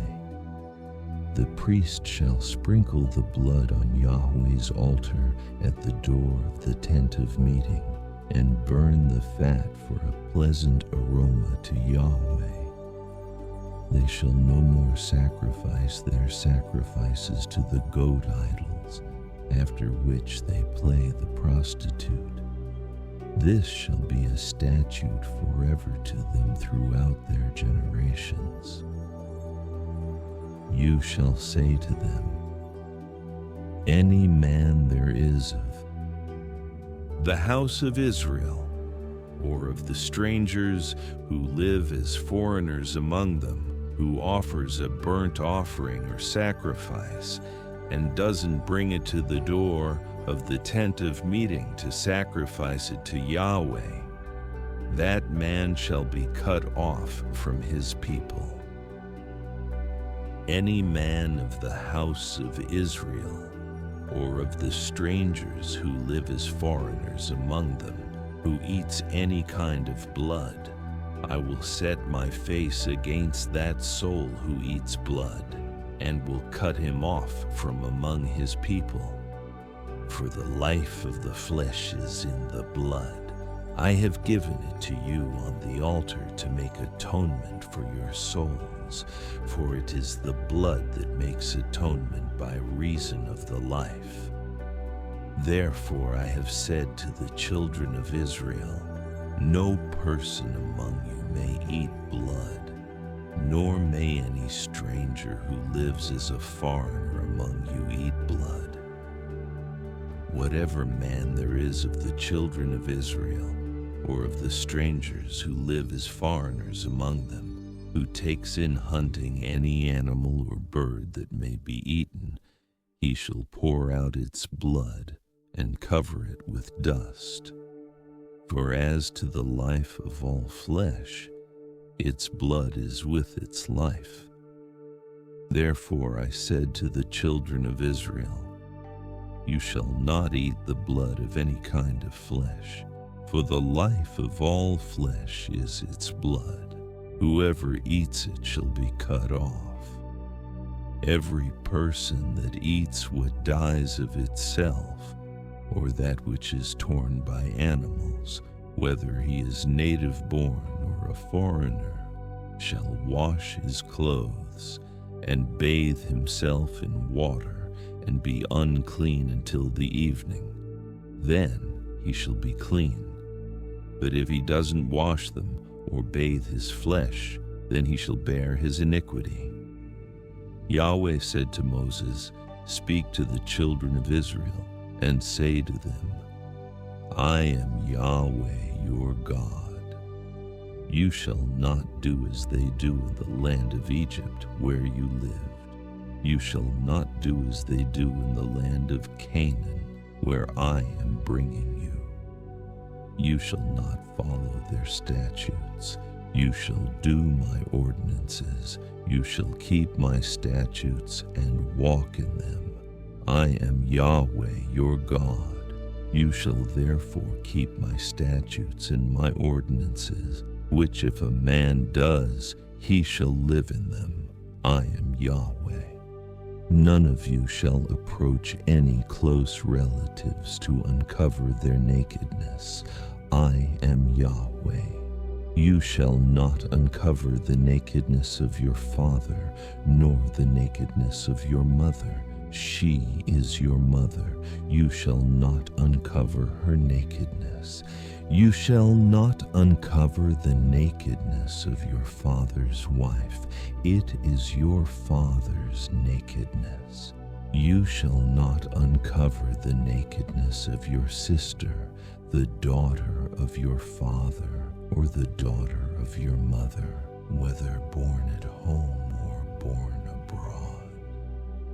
You shall not uncover the nakedness of your son's daughter, or of your daughter's daughter, even their nakedness, for theirs is your own nakedness. You shall not uncover the nakedness of your father's wife's daughter, conceived by your father, since she is your sister. You shall not uncover the nakedness of your father's sister. She is your father's near kinswoman. You shall not uncover the nakedness of your mother's sister, for she is your mother's near kinswoman.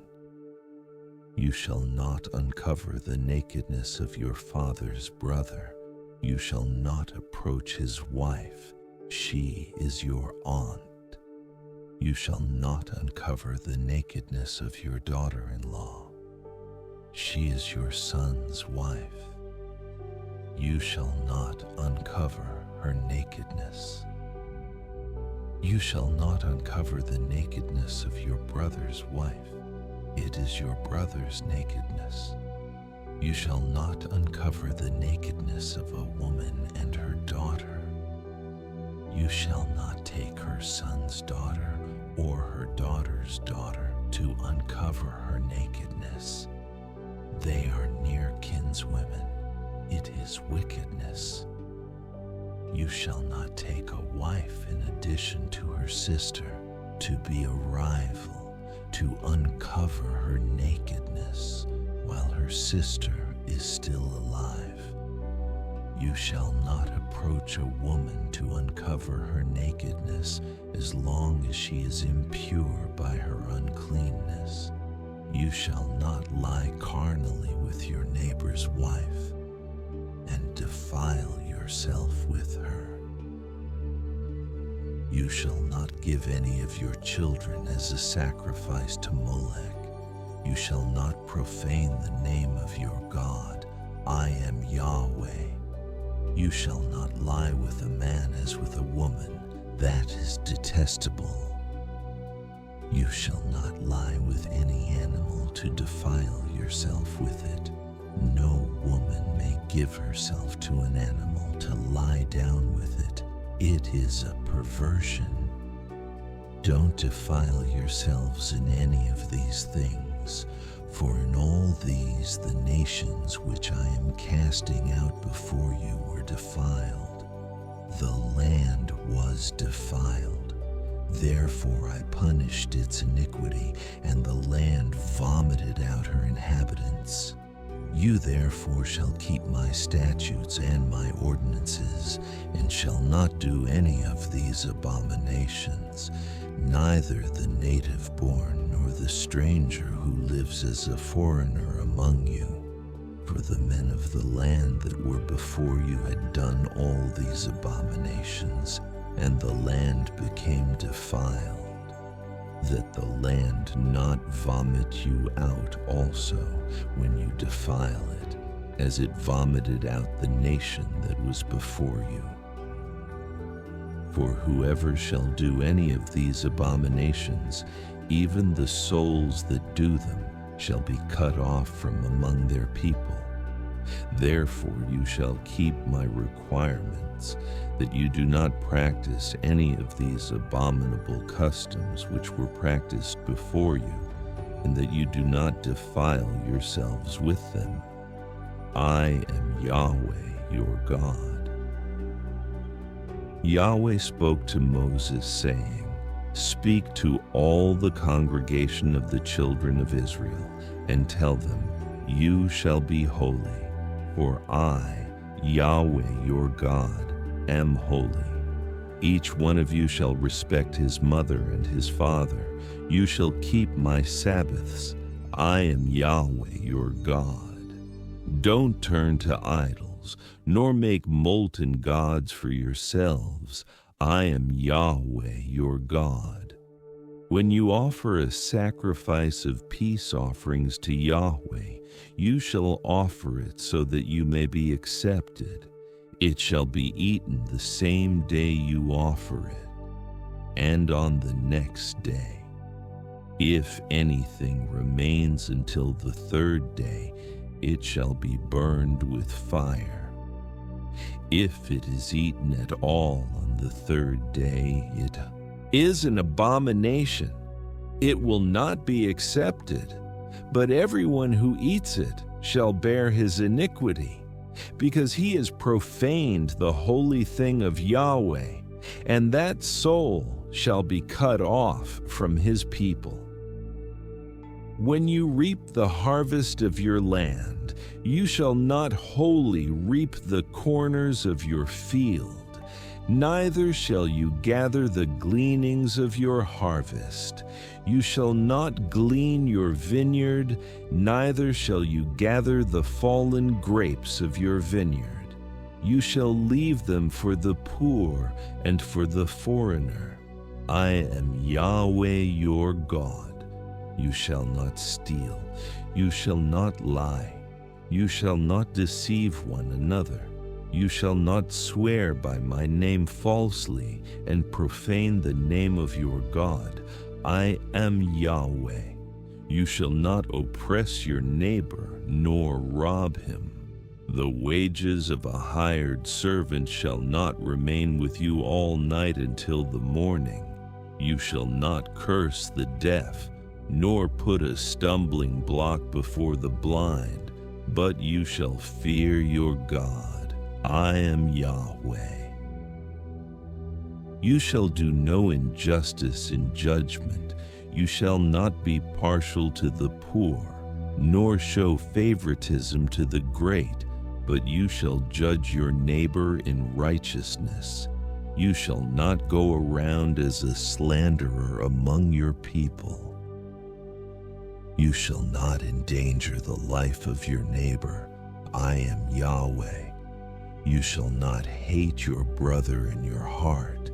You shall surely rebuke your neighbor and not bear sin because of him. You shall not take vengeance, nor bear any grudge against the children of your people, but you shall love your neighbor as yourself. I am Yahweh. You shall keep my statutes. You shall not crossbreed different kinds of animals. You shall not sow your field with two kinds of seed. Don't wear a garment made of two kinds of material.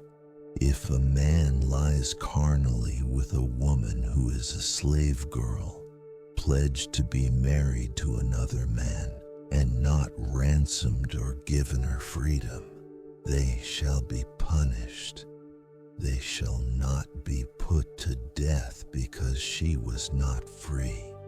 He shall bring his trespass offering to Yahweh, to the door of the tent of meeting, even a ram for a trespass offering. The priest shall make atonement for him with the ram of the trespass offering. before Yahweh for his sin which he has committed, and the sin which he has committed shall be forgiven him. When you come into the land and have planted all kinds of trees for food, then you shall count their fruit as forbidden. For 3 years it shall be forbidden to you. It shall not be eaten, but in the 4th year all its fruit shall be holy, for giving praise to Yahweh. In the 5th year you shall eat its fruit, that it may yield its increase to you. I am Yahweh your God. You shall not eat any meat with the blood still in it.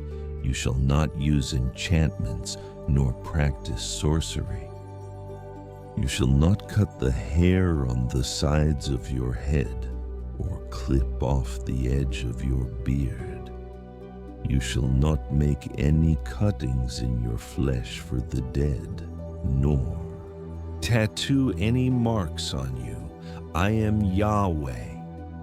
Don't profane your daughter to make her a prostitute, lest the land fall to prostitution and the land become full of wickedness. You shall keep my Sabbaths and reverence my sanctuary. I am Yahweh. Don't turn to those who are mediums nor to the wizards. Don't seek them out to be defiled by them. I am Yahweh your God. You shall rise up before the gray head and honor the face of the elderly. And you shall fear your God. I am Yahweh. If a stranger lives as a foreigner with you in your land, you shall not do him wrong. The stranger who lives as a foreigner with you shall be to you as the native born among you, and you shall love him as yourself. For you lived as foreigners in the land of Egypt. I am Yahweh your God. You shall do no unrighteousness in judgment, in measures of length, of weight, or of quantity. You shall have just balances, just weights, a just ephah, and a just hin. I am Yahweh your God, who brought you out of the land of Egypt. You shall observe all my statutes and all my ordinances, and do them. I am Yahweh. Yahweh spoke to Moses, saying, Moreover, you shall tell the children of Israel, anyone of the children of Israel, or of the strangers who live as foreigners in Israel, who gives any of his offspring to Molech, shall surely be put to death. The people of the land shall stone that person with stones. I also will set my face against that person, and will cut him off from among his people, because he has given of his offspring to Molech, to defile my sanctuary, and to profane my holy name. If the people of the land all hide their eyes from that person when he gives of his offspring to Molech, and don't put him to death, then I will set my face against that man and against his family, and will cut him off, and all who play the prostitute after him to play the prostitute with Molech from among their people. The person that turns to those who are mediums and wizards to play the prostitute after them, I will even set my face against that person, and will cut him off from among his people. Sanctify yourselves, therefore, and be holy, for I am Yahweh your God. You shall keep my statutes and do them. I am Yahweh who sanctifies you. For everyone who curses his father or his mother shall surely be put to death. He has cursed his father or his mother, his blood shall be upon himself. The man who commits adultery with another man's wife, even he who commits adultery with his neighbor's wife, the adulterer and the adulteress shall surely be put to death. The man who lies with his father's wife has uncovered his father's nakedness. Both of them shall surely be put to death. Their blood shall be upon themselves. If a man lies with his daughter-in-law, both of them shall surely be put to death. They have committed a perversion. Their blood shall be upon themselves. If a man lies with a male as with a woman, both of them have committed an abomination. They shall surely be put to death. Their blood shall be upon themselves. If a man takes a wife and her mother, it is wickedness. They shall be burned with fire, both he and they, that there may be no wickedness among you. If a man lies with an animal, he shall surely be put to death, and you shall kill the animal. If a woman approaches any animal and lies with it, you shall kill the woman and the animal. They shall surely be put to death. Their blood shall be upon them. If a man takes his sister, his father's daughter, or his mother's daughter, and sees her nakedness, and she sees his nakedness, it is a shameful thing. They shall be cut off in the sight of the children of their people. He has uncovered his sister's nakedness. He shall bear his iniquity. If a man lies with a woman having her monthly period and uncovers her nakedness, he has made her fountain naked, and she has uncovered the fountain of her blood. Both of them shall be cut off from among their people. You shall not uncover the nakedness of your mother's sister, nor of your father's sister, for he has made his close relative naked. They shall bear their iniquity. If a man lies with his uncle's wife, he has uncovered his uncle's nakedness. They shall bear their sin. They shall die childless. If a man takes his brother's wife, it is an impurity. He has uncovered his brother's nakedness. They shall be childless. You shall therefore keep all my statutes and all my ordinances and do them, that the land where I am bringing you to dwell may not vomit you out.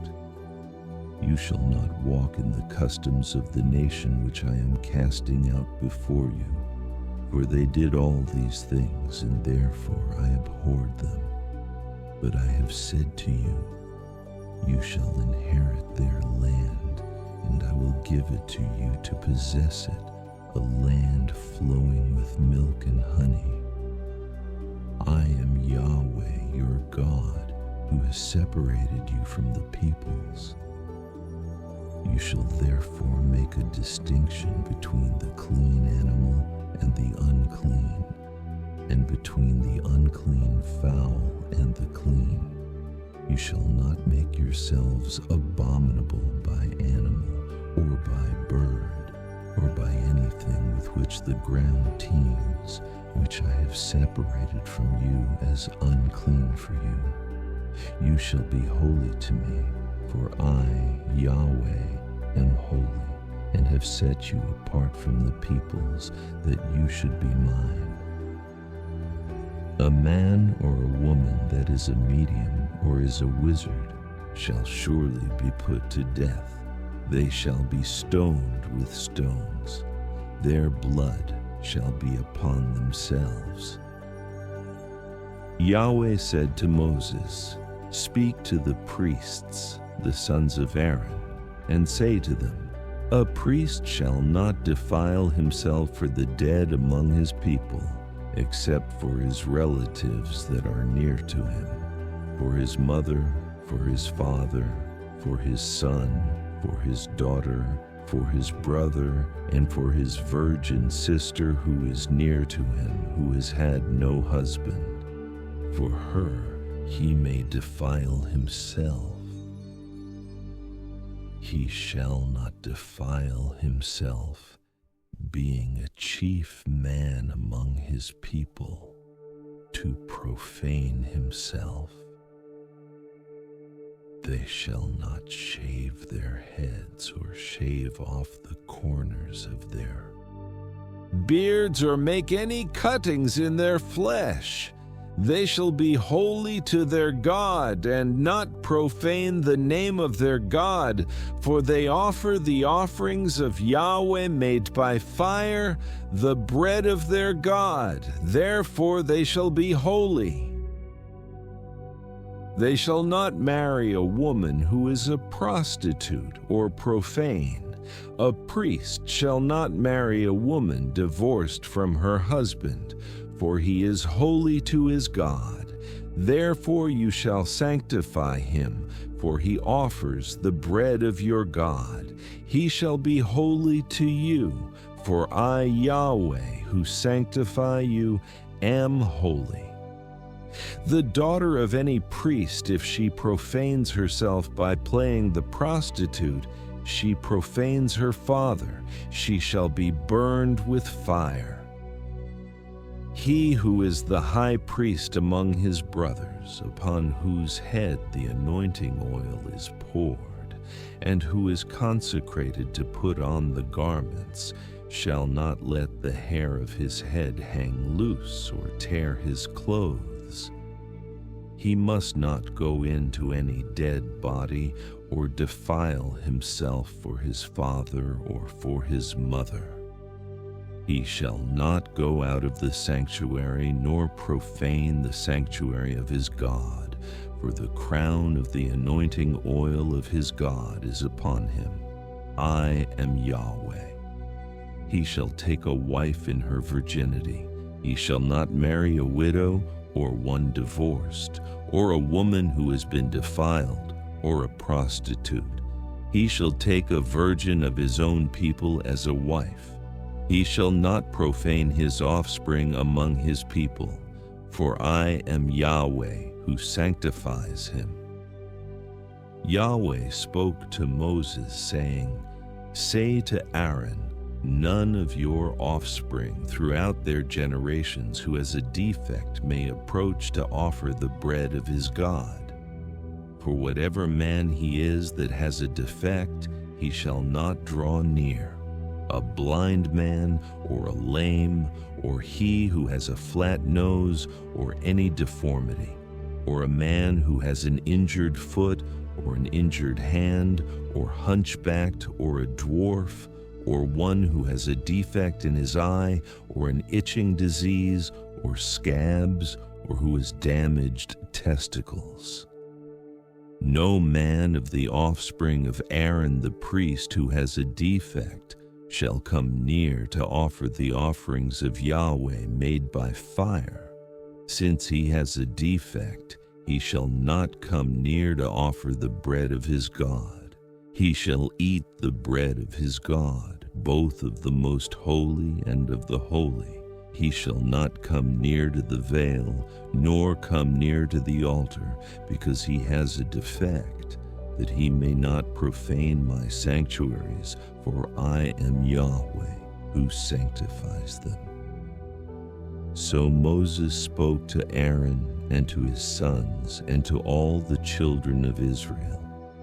Yahweh spoke to Moses, saying, Tell Aaron and his sons to separate themselves from the holy things of the children of Israel, which they make holy to me, and that they not profane my holy name. I am Yahweh. Tell them, if anyone of all your offspring throughout your generations approaches the holy things which the children of Israel make holy to Yahweh, having his uncleanness on him, that soul shall be cut off from before me. I am Yahweh. Whoever of the offspring of Aaron is a leper or has a discharge shall not eat of the holy things until he is clean. Whoever touches anything that is unclean by the dead, or a man who has a seminal emission, or whoever touches any creeping thing by which he may be made unclean, or a man from whom he may become unclean, whatever uncleanness he has. The person that touches any such shall be unclean until the evening, and shall not eat of the holy things unless he bathes his body in water. When the sun is down, he shall be clean, and afterward he shall eat of the holy things, because it is his bread. He shall not eat that which dies of itself or is torn by animals, defiling himself by it. I am Yahweh. They shall therefore follow my commandment, lest they bear sin for it and die in it, if they profane it. I am Yahweh, who sanctifies them. No stranger shall eat of the holy thing. A foreigner living with the priests or a hired servant shall not eat of the holy thing. But if a priest buys a slave purchased by his money, he shall eat of it, and those who are born in his house shall eat of his bread. If a priest's daughter is married to an outsider, she shall not eat of the heave offering of the holy things. But if a priest's daughter is a widow or divorced and has no child and has returned to her father's house as in her youth, she may eat of her father's bread, but no stranger shall eat any of it. If a man eats something holy unwittingly, then he shall add the fifth part of its value to it, and shall give the holy thing to the priest. The priests shall not profane the holy things of the children of Israel, which they offer to Yahweh, and so cause them to bear the iniquity that brings guilt when they eat their holy things, for I am Yahweh, who sanctifies them. Yahweh spoke to Moses, saying, Speak to Aaron and to his sons and to all the children of Israel, and say to them, Whoever is of the house of Israel, or of the foreigners in Israel, who offers his offering, whether it is any of their vows or any of their free will offerings, which they offer to Yahweh for a burnt offering, that you may be accepted, you shall offer a male without defect of the bulls, of the sheep, or of the goats, but you shall not offer whatever has a defect, for it shall not be acceptable for you. Whoever offers a sacrifice of peace offerings to Yahweh to accomplish a vow, or for a free will offering of the herd or of the flock, it shall be perfect to be accepted. It shall have no defect. You shall not offer what is blind, is injured, is maimed, has a wart, is festering, or has a running sore to Yahweh, nor make an offering by fire of them on the altar to Yahweh, either a bull or a lamb that has any deformity or lacking in his parts, that you may offer for a free will offering, but for a vow it shall not be accepted.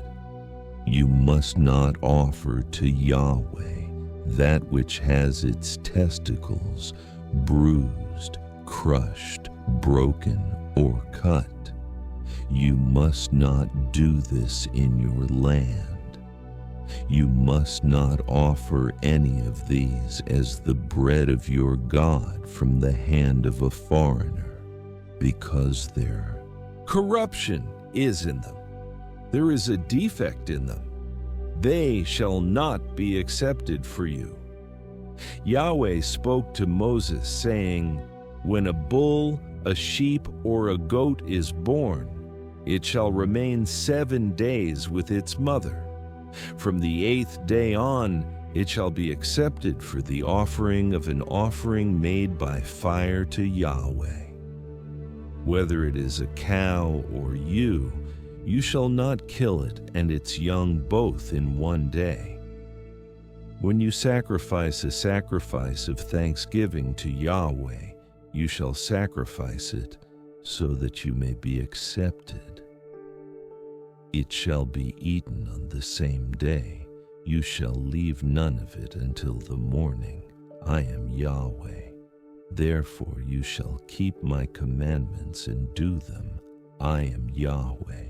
You shall not profane my holy name, but I will be made holy among the children of Israel. I am Yahweh, who makes you holy, who brought you out of the land of Egypt to be your God. I am Yahweh. Yahweh spoke to Moses, saying, Speak to the children of Israel and tell them, The set feasts of Yahweh, which you shall proclaim to be holy convocations, even these are my set feasts. 6 days shall work be done, but on the 7th day is a Sabbath of solemn rest, a holy convocation. You shall do no kind of work. It is a Sabbath to Yahweh in all your dwellings. These are the set feasts of Yahweh, even holy convocations, which you shall proclaim in their appointed season. In the 1st month, on the 14th day of the month in the evening, is Yahweh's Passover. On the 15th day of the same month is the feast of unleavened bread to Yahweh. 7 days you shall eat unleavened bread. In the 1st day you shall have a holy convocation. You shall do no regular work, but you shall offer an offering made by fire to Yahweh 7 days. In the 7th day is a holy convocation. You shall do no regular work. Yahweh spoke to Moses, saying, Speak to the children of Israel and tell them, When you have come into the land which I give to you, and shall reap its harvest, then you shall bring the sheaf of the first fruits of your harvest to the priest. He shall wave the sheaf before Yahweh to be accepted for you. On the next day after the Sabbath, the priest shall wave it. On the day when you wave the sheaf, you shall offer a male lamb without defect, a year old, for a burnt offering to Yahweh. The meal offering with it shall be 2/10 of an ephah of fine flour mixed with oil, an offering made by fire to Yahweh for a pleasant aroma. And the drink offering with it shall be of wine, the 4th part of a hin. You must not eat bread, or roasted grain, or fresh grain, until this same day, until you have brought the offering of your God. This is a statute forever throughout your generations in all your dwellings. You shall count from the next day after the Sabbath, from the day that you brought the sheaf of the wave offering. 7 Sabbaths shall be completed. The next day after the 7th Sabbath, you shall count 50 days, and you shall offer a new meal, offering to Yahweh. You shall bring out of your habitations 2 loaves of bread for a wave, offering made of 2/10 of an ephah of fine flour. They shall be baked with yeast for first fruits to Yahweh. You shall present with the bread 7 lambs without defect, a year old, 1 young bull, and 2 rams. They shall be a burnt offering to Yahweh, with their meal offering and their drink offerings, even an offering made by fire of a sweet aroma to Yahweh. You shall offer 1 male goat for a sin offering, and 2 male lambs a year old for a sacrifice of peace offerings. The priest shall wave them with the bread of the first fruits for a wave offering before Yahweh, with the 2 lambs. They shall be holy to Yahweh for the priest. You shall make proclamation on the same day that there shall be a holy convocation to you. You shall do no regular work. This is a statute forever in all your dwellings throughout your generations. When you reap the harvest of your land, you must not wholly reap into the corners of your field. You must not gather the gleanings of your harvest. You must leave them for the poor and for the foreigner. I am Yahweh your God.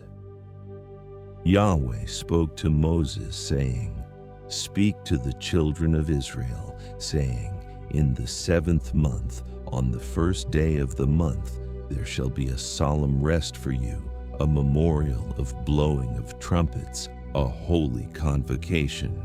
You shall do no regular work. You shall offer an offering made by fire to Yahweh. Yahweh spoke to Moses, saying, However, on the 10th day of this 7th month is the Day of Atonement. It shall be a holy convocation to you. You shall afflict yourselves, and you shall offer an offering made by fire to Yahweh. You shall do no kind of work in that same day, for it is a day of atonement, to make atonement for you before Yahweh your God. For whoever it is who shall not deny himself in that same day shall be cut off from his people. Whoever does any kind of work in that same day, I will destroy that person from among his people. You shall do no kind of work.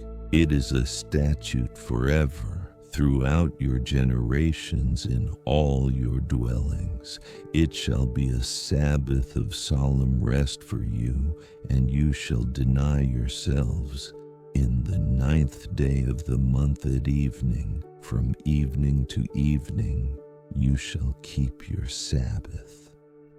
Yahweh spoke to Moses, saying, Speak to the children of Israel, and say, On the 15th day of this 7th month is the Feast of Booths for 7 days to Yahweh.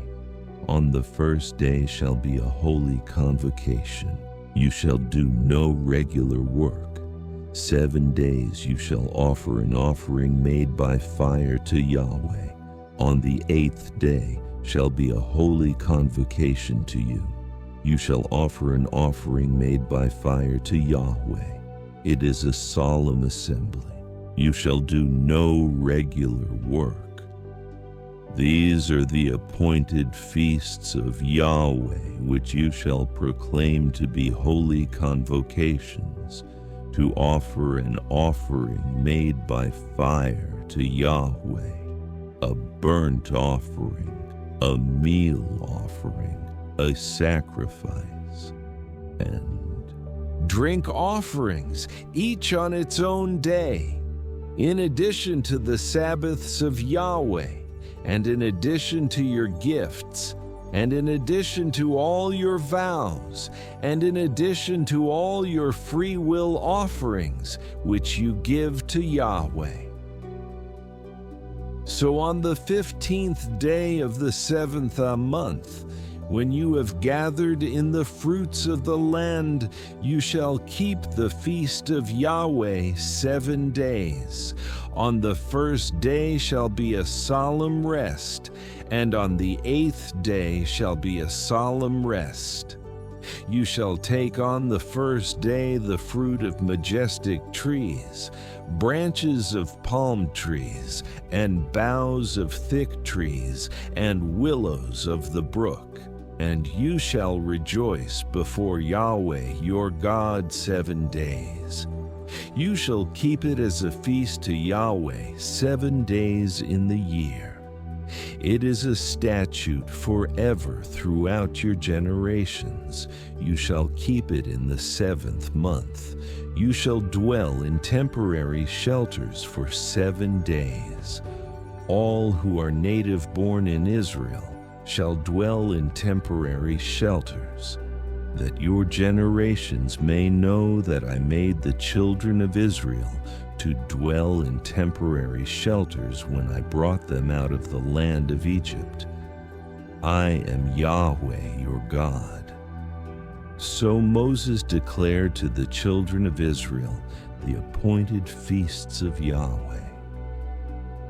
Yahweh said to Moses on Mount Sinai, "Speak to the children of Israel and tell them, when you come into the land which I give you, then the land shall keep a Sabbath to Yahweh. You shall sow your field 6 years, and you shall prune your vineyard 6 years, and gather in its fruits. But in the 7th year there shall be a Sabbath of solemn rest for the land, a Sabbath to Yahweh. You shall not sow your field or prune your vineyard. What grows of itself in your harvest, you shall not reap, and you shall not gather the grapes of your undressed vine. It shall be a year of solemn rest for the land. The Sabbath of the land shall be for food for you, for yourself, for your servant, for your maid, for your hired servant, and for your stranger who lives as a foreigner with you, for your livestock also, and for the animals that are in your land, shall all its increase be for food. You shall count off 7 Sabbaths of years, 7 times 7 years, and there shall be to you the days of 7 Sabbaths of years, even 49 years. Then you shall sound the loud trumpet on the 10th day of the 7th month. On the Day of Atonement you shall sound the trumpet throughout all your land. You shall make the 50th year holy, and proclaim liberty throughout the land to all its inhabitants. It shall be a jubilee to you, and each of you shall return to his own property, and each of you shall return to his family. That 50th year shall be a jubilee to you. In it you shall not sow, neither reap that which grows of itself, nor gather from the undressed vines. For it is a jubilee, it shall be holy to you. You shall eat of its increase out of the field. In this year of Jubilee, each of you shall return to his property. If you sell anything to your neighbor, or buy from your neighbor, you shall not wrong one another. According to the number of years after the Jubilee, you shall buy from your neighbor. According to the number of years of the crops he shall sell to you. According to the length of the years you shall increase its price, and according to the shortness of the years you shall diminish its price. For he is selling the number of the crops to you. You shall not wrong one another, but you shall fear your God. For I am Yahweh, your God. Therefore you shall do my statutes, and keep my ordinances, and do them, and you shall dwell in the land in safety. The land shall yield its fruit, and you shall eat your fill, and dwell therein in safety. If you said, What shall we eat the 7th year? Behold, we shall not sow, nor gather in our increase. Then I will command my blessing on you in the 6th year, and it shall bear fruit for the 3 years. You shall sow the 8th year, and eat of the fruits from the old store until the 9th year. Until its fruits come in, you shall eat the old store. The land shall not be sold in perpetuity, for the land is mine, for you are strangers and live as foreigners with me. In all the land of your possession, you shall grant a redemption for the land. If your brother becomes poor and sells some of his possessions, then his kinsman who is next to him shall come and redeem that which his brother has sold. If a man has no one to redeem it, and he becomes prosperous and finds sufficient means to redeem it, then let him reckon the years since its sale, and restore the surplus to the man to whom he sold it, and he shall return to his property. But if he isn't able to get it back for himself, then what he has sold shall remain in the hand of him who has bought it until the year of Jubilee. In the Jubilee it shall be released, and he shall return to his property. If a man sells a dwelling house in a walled city, then he may redeem it within a whole year after it has been sold. For a full year he shall have the right of redemption. If it isn't redeemed within the space of a full year, then the house that is in the walled city shall be made sure in perpetuity to him who bought it throughout his generations. It shall not be released in the Jubilee. But the houses of the villages which have no wall around them shall be accounted for with the fields of the country. They may be redeemed, and they shall be released in the Jubilee. Nevertheless, in the cities of the Levites may redeem the houses in the cities of their possession at any time. The Levites may redeem the house that was sold and the city of his possession, and it shall be released in the Jubilee. For the houses of the cities of the Levites are their possession among the children of Israel.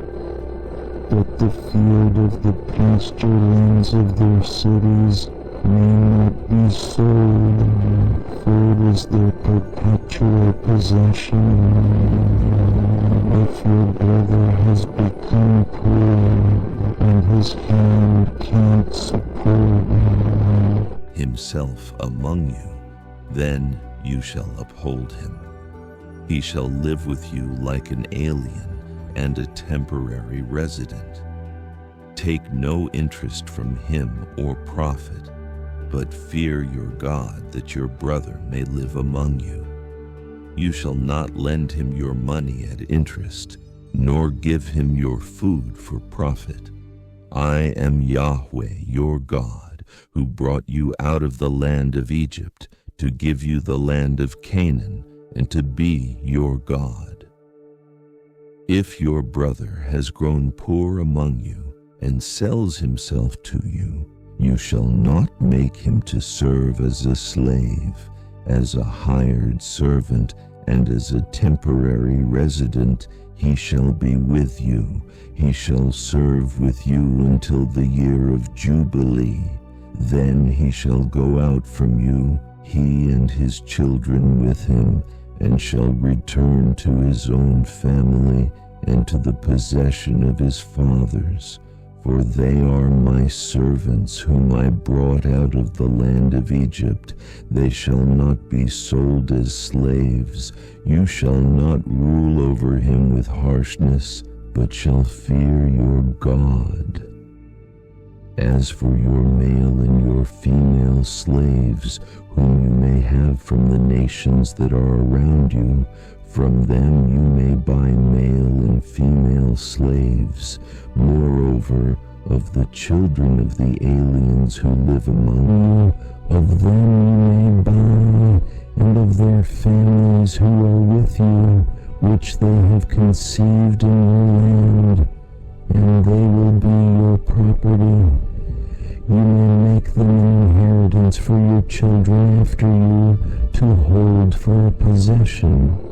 Of them you may take your slaves forever, but over your brothers, the children of Israel, you shall not rule one over another with harshness. If an alien or temporary resident with you becomes rich, and your brother beside him has grown poor, and sells himself to the stranger or foreigner living among you, or to a member of the stranger's family, after he is sold, he may be redeemed. One of his brothers may redeem him, or his uncle's son may redeem him. Any who is a close relative to him of his family may redeem him. Or if he has grown rich, he may redeem himself. He shall reckon with him who bought him from the year that he sold himself to him to the year of Jubilee. The price of his sale shall be according to the number of years. He shall be with him according to the time of a hired servant. If there are yet many years according to them, he shall give back the price of his redemption out of the money that he was bought for. If there remain but a few years to the year of Jubilee, then he shall reckon with him according to his years of service. He shall give back the price of his redemption. As a servant hired year by year shall he be with him. He shall not rule with harshness over him in your sight. If he isn't redeemed by these means, then he shall be released in the year of Jubilee, he and his children with him. For to me, the children of Israel are servants. They are my servants whom I brought out of the land of Egypt. I am Yahweh your God. You shall make for yourselves no idols, and you shall not raise up a carved image or a pillar, and you shall not place any figured stone in your land to bow down to it, for I am Yahweh your God. You shall keep my Sabbaths and have reverence for my sanctuary. I am Yahweh. If you walk in my statutes and keep my commandments and do them, then I will give you your rains in their season, and the land shall yield its increase, and the trees of the field shall yield their fruit. Your threshing shall continue until the vintage, and the vintage shall continue until the sowing time. You shall eat your bread to the full, and dwell in your land safely. I will give peace in the land, and you shall lie down, and no one will make you afraid. I will remove evil animals out of the land, neither shall the sword go through your land. You shall chase your enemies, and they shall fall before you by the sword. 5 of you shall chase 100, and 100 of you shall chase 10,000, and your enemies shall fall before you by the sword. I will have respect for you, make you fruitful, multiply you, and will establish my covenant with you. You shall eat old supplies long kept, and you shall move out the old because of the new. I will set my tent among you, and my soul won't abhor you. I will walk among you and will be your God, and you will be my people. I am Yahweh your God, who brought you out of the land of Egypt, that you should not be their slaves. I have broken the bars of your yoke and made you walk upright. But if you will not listen to me and will not do all these commandments, and if you shall reject my statutes, and if your soul abhors my ordinances, so that you will not do all my commandments, but break my covenant, I also will do this to you. I will appoint terror over you, even consumption and fever, that shall consume the eyes and make the soul to pine away. You will sow your seed in vain, for your enemies will eat it. I will set my face against you, and you will be struck before your enemies. Those who hate you will rule over you, and you will flee when no one pursues you. If you, in spite of these things, will not listen to me, then I will chastise you 7 times more for your sins. I will break the pride of your power, and I will make your sky like iron, and your soil like bronze. Your strength will be spent in vain, for your land won't yield its increase, neither will the trees of the land yield their fruit. If you walk contrary to me and won't listen to me, then I will bring 7 times more plagues on you according to your sins. I will send the wild animals among you, which will rob you of your children, destroy your livestock, and make you few in number. Your roads will become desolate. If by these things you won't be turned back to me, but will walk contrary to me, then I will also walk contrary to you, and I will strike you, even I, 7 times for your sins. I will bring a sword upon you that will execute the vengeance of the covenant. You will be gathered together within your cities, and I will send the pestilence among you. You will be delivered into the hand of the enemy. When I break your staff of bread, 10 women shall bake your bread in one oven, and they shall deliver your bread again by weight. You shall eat and not be satisfied. If you, in spite of this, won't listen to me, but walk contrary to me, then I will walk contrary to you in wrath. I will also chastise you 7 times for your sins.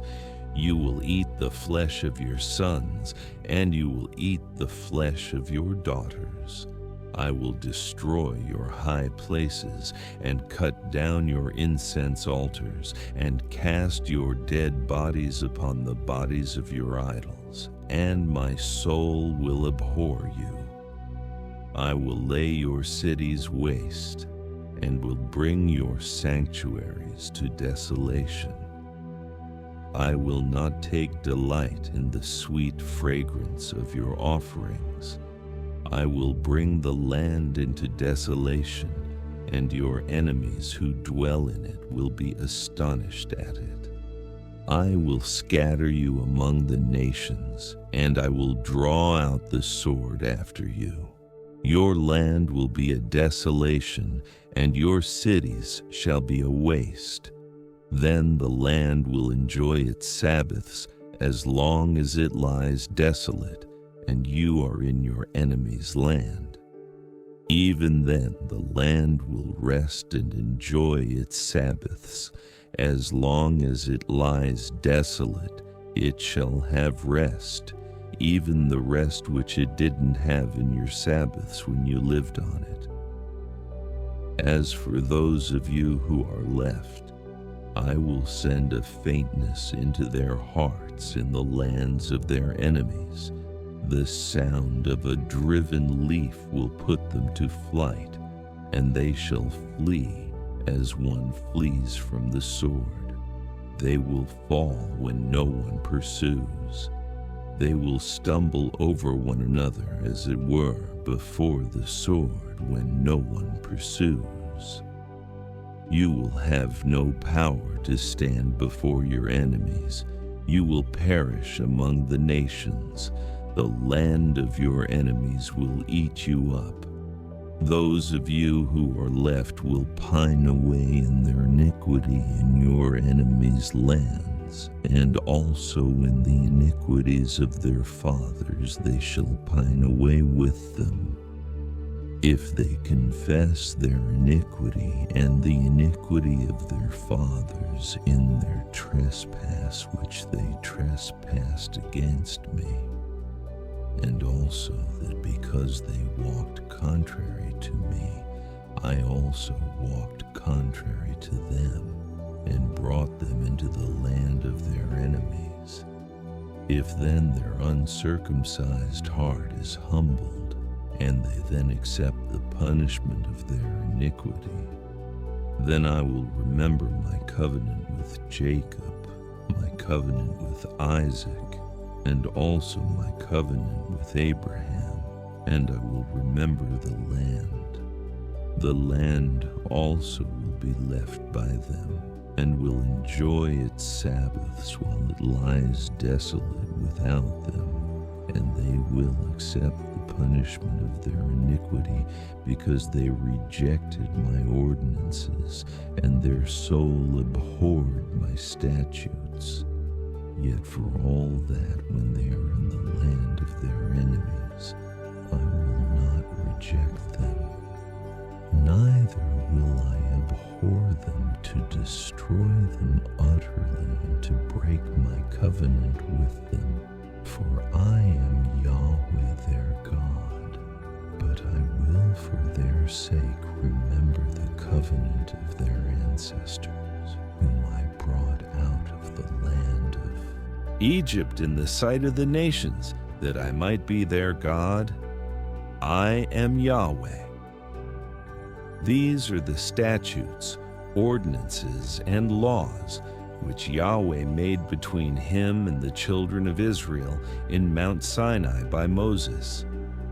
Yahweh spoke to Moses, saying, "Speak to the children of Israel, and say to them, when a man consecrates a person to Yahweh in a vow, according to your valuation of a male from 20 years old to 60 years old shall be 50 shekels of silver, according to the shekel of the sanctuary.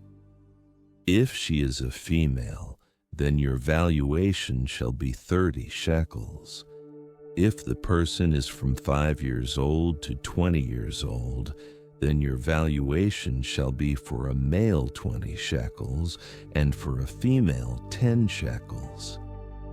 If the person is from a month old to 5 years old, then your valuation shall be for a male 5 shekels of silver, and for a female your valuation shall be 3 shekels of silver. If the person is from 60 years old and upward, if he is a male, then your valuation shall be 15 shekels, and for a female 10 shekels. But if he is poorer than your valuation, then he shall be set before the priest, and the priest shall assign a value to him. The priest shall assign a value according to his ability to pay. If it is an animal of which men offer an offering to Yahweh, all that any man gives of such to Yahweh becomes holy. He shall not alter it, nor exchange it, a good for a bad, or a bad for a good. If he shall at all exchange animal for animal, then both it and that for which it is exchanged shall be holy. If it is any unclean animal, of which they do not offer as an offering to Yahweh, Then he shall set the animal before the priest, and the priest shall evaluate it, whether it is good or bad. As the priest evaluates it, so it shall be. But if he will indeed redeem it, then he shall add the fifth part of it to its valuation. When a man dedicates his house to be holy to Yahweh, then the priest shall evaluate it, whether it is good or bad. As the priest evaluates it, so it shall stand. If he who dedicates it will redeem his house, then he shall add the fifth part of the money of your valuation to it, and it shall be his. If a man dedicates to Yahweh part of the field of his possession, then your valuation shall be according to the seed for it. The sowing of a homer of barley shall be valued at 50 shekels of silver. If he dedicates his field from the year of Jubilee, according to your valuation, it shall stand. But if he dedicates his field after the Jubilee, then the priest shall reckon to him the money according to the years that remain to the year of Jubilee, and an abatement shall be made from your valuation. If he who dedicated the field will indeed redeem it, then he shall add the fifth part of the money of your valuation to it, and it shall remain his. If he will not redeem the field, or if he has sold the field to another man, it shall not be redeemed anymore. But the field, when it goes out in the Jubilee, shall be holy to Yahweh as a devoted field. It shall be owned by the priests. If he dedicates a field to Yahweh, which he has bought, which is not of the field of his possession, then the priest shall reckon to him the worth of your valuation up to the year of Jubilee. And he shall give your valuation on that day as a holy thing to Yahweh. In the year of Jubilee, the field shall return to him from whom it was bought, even to him to whom the possession of the land belongs. All your valuations shall be according to the shekel of the sanctuary, 20 gerahs to the shekel. However, the firstborn among animals, which belongs to Yahweh as a firstborn, no man may dedicate, whether an ox or a sheep. It is Yahweh's.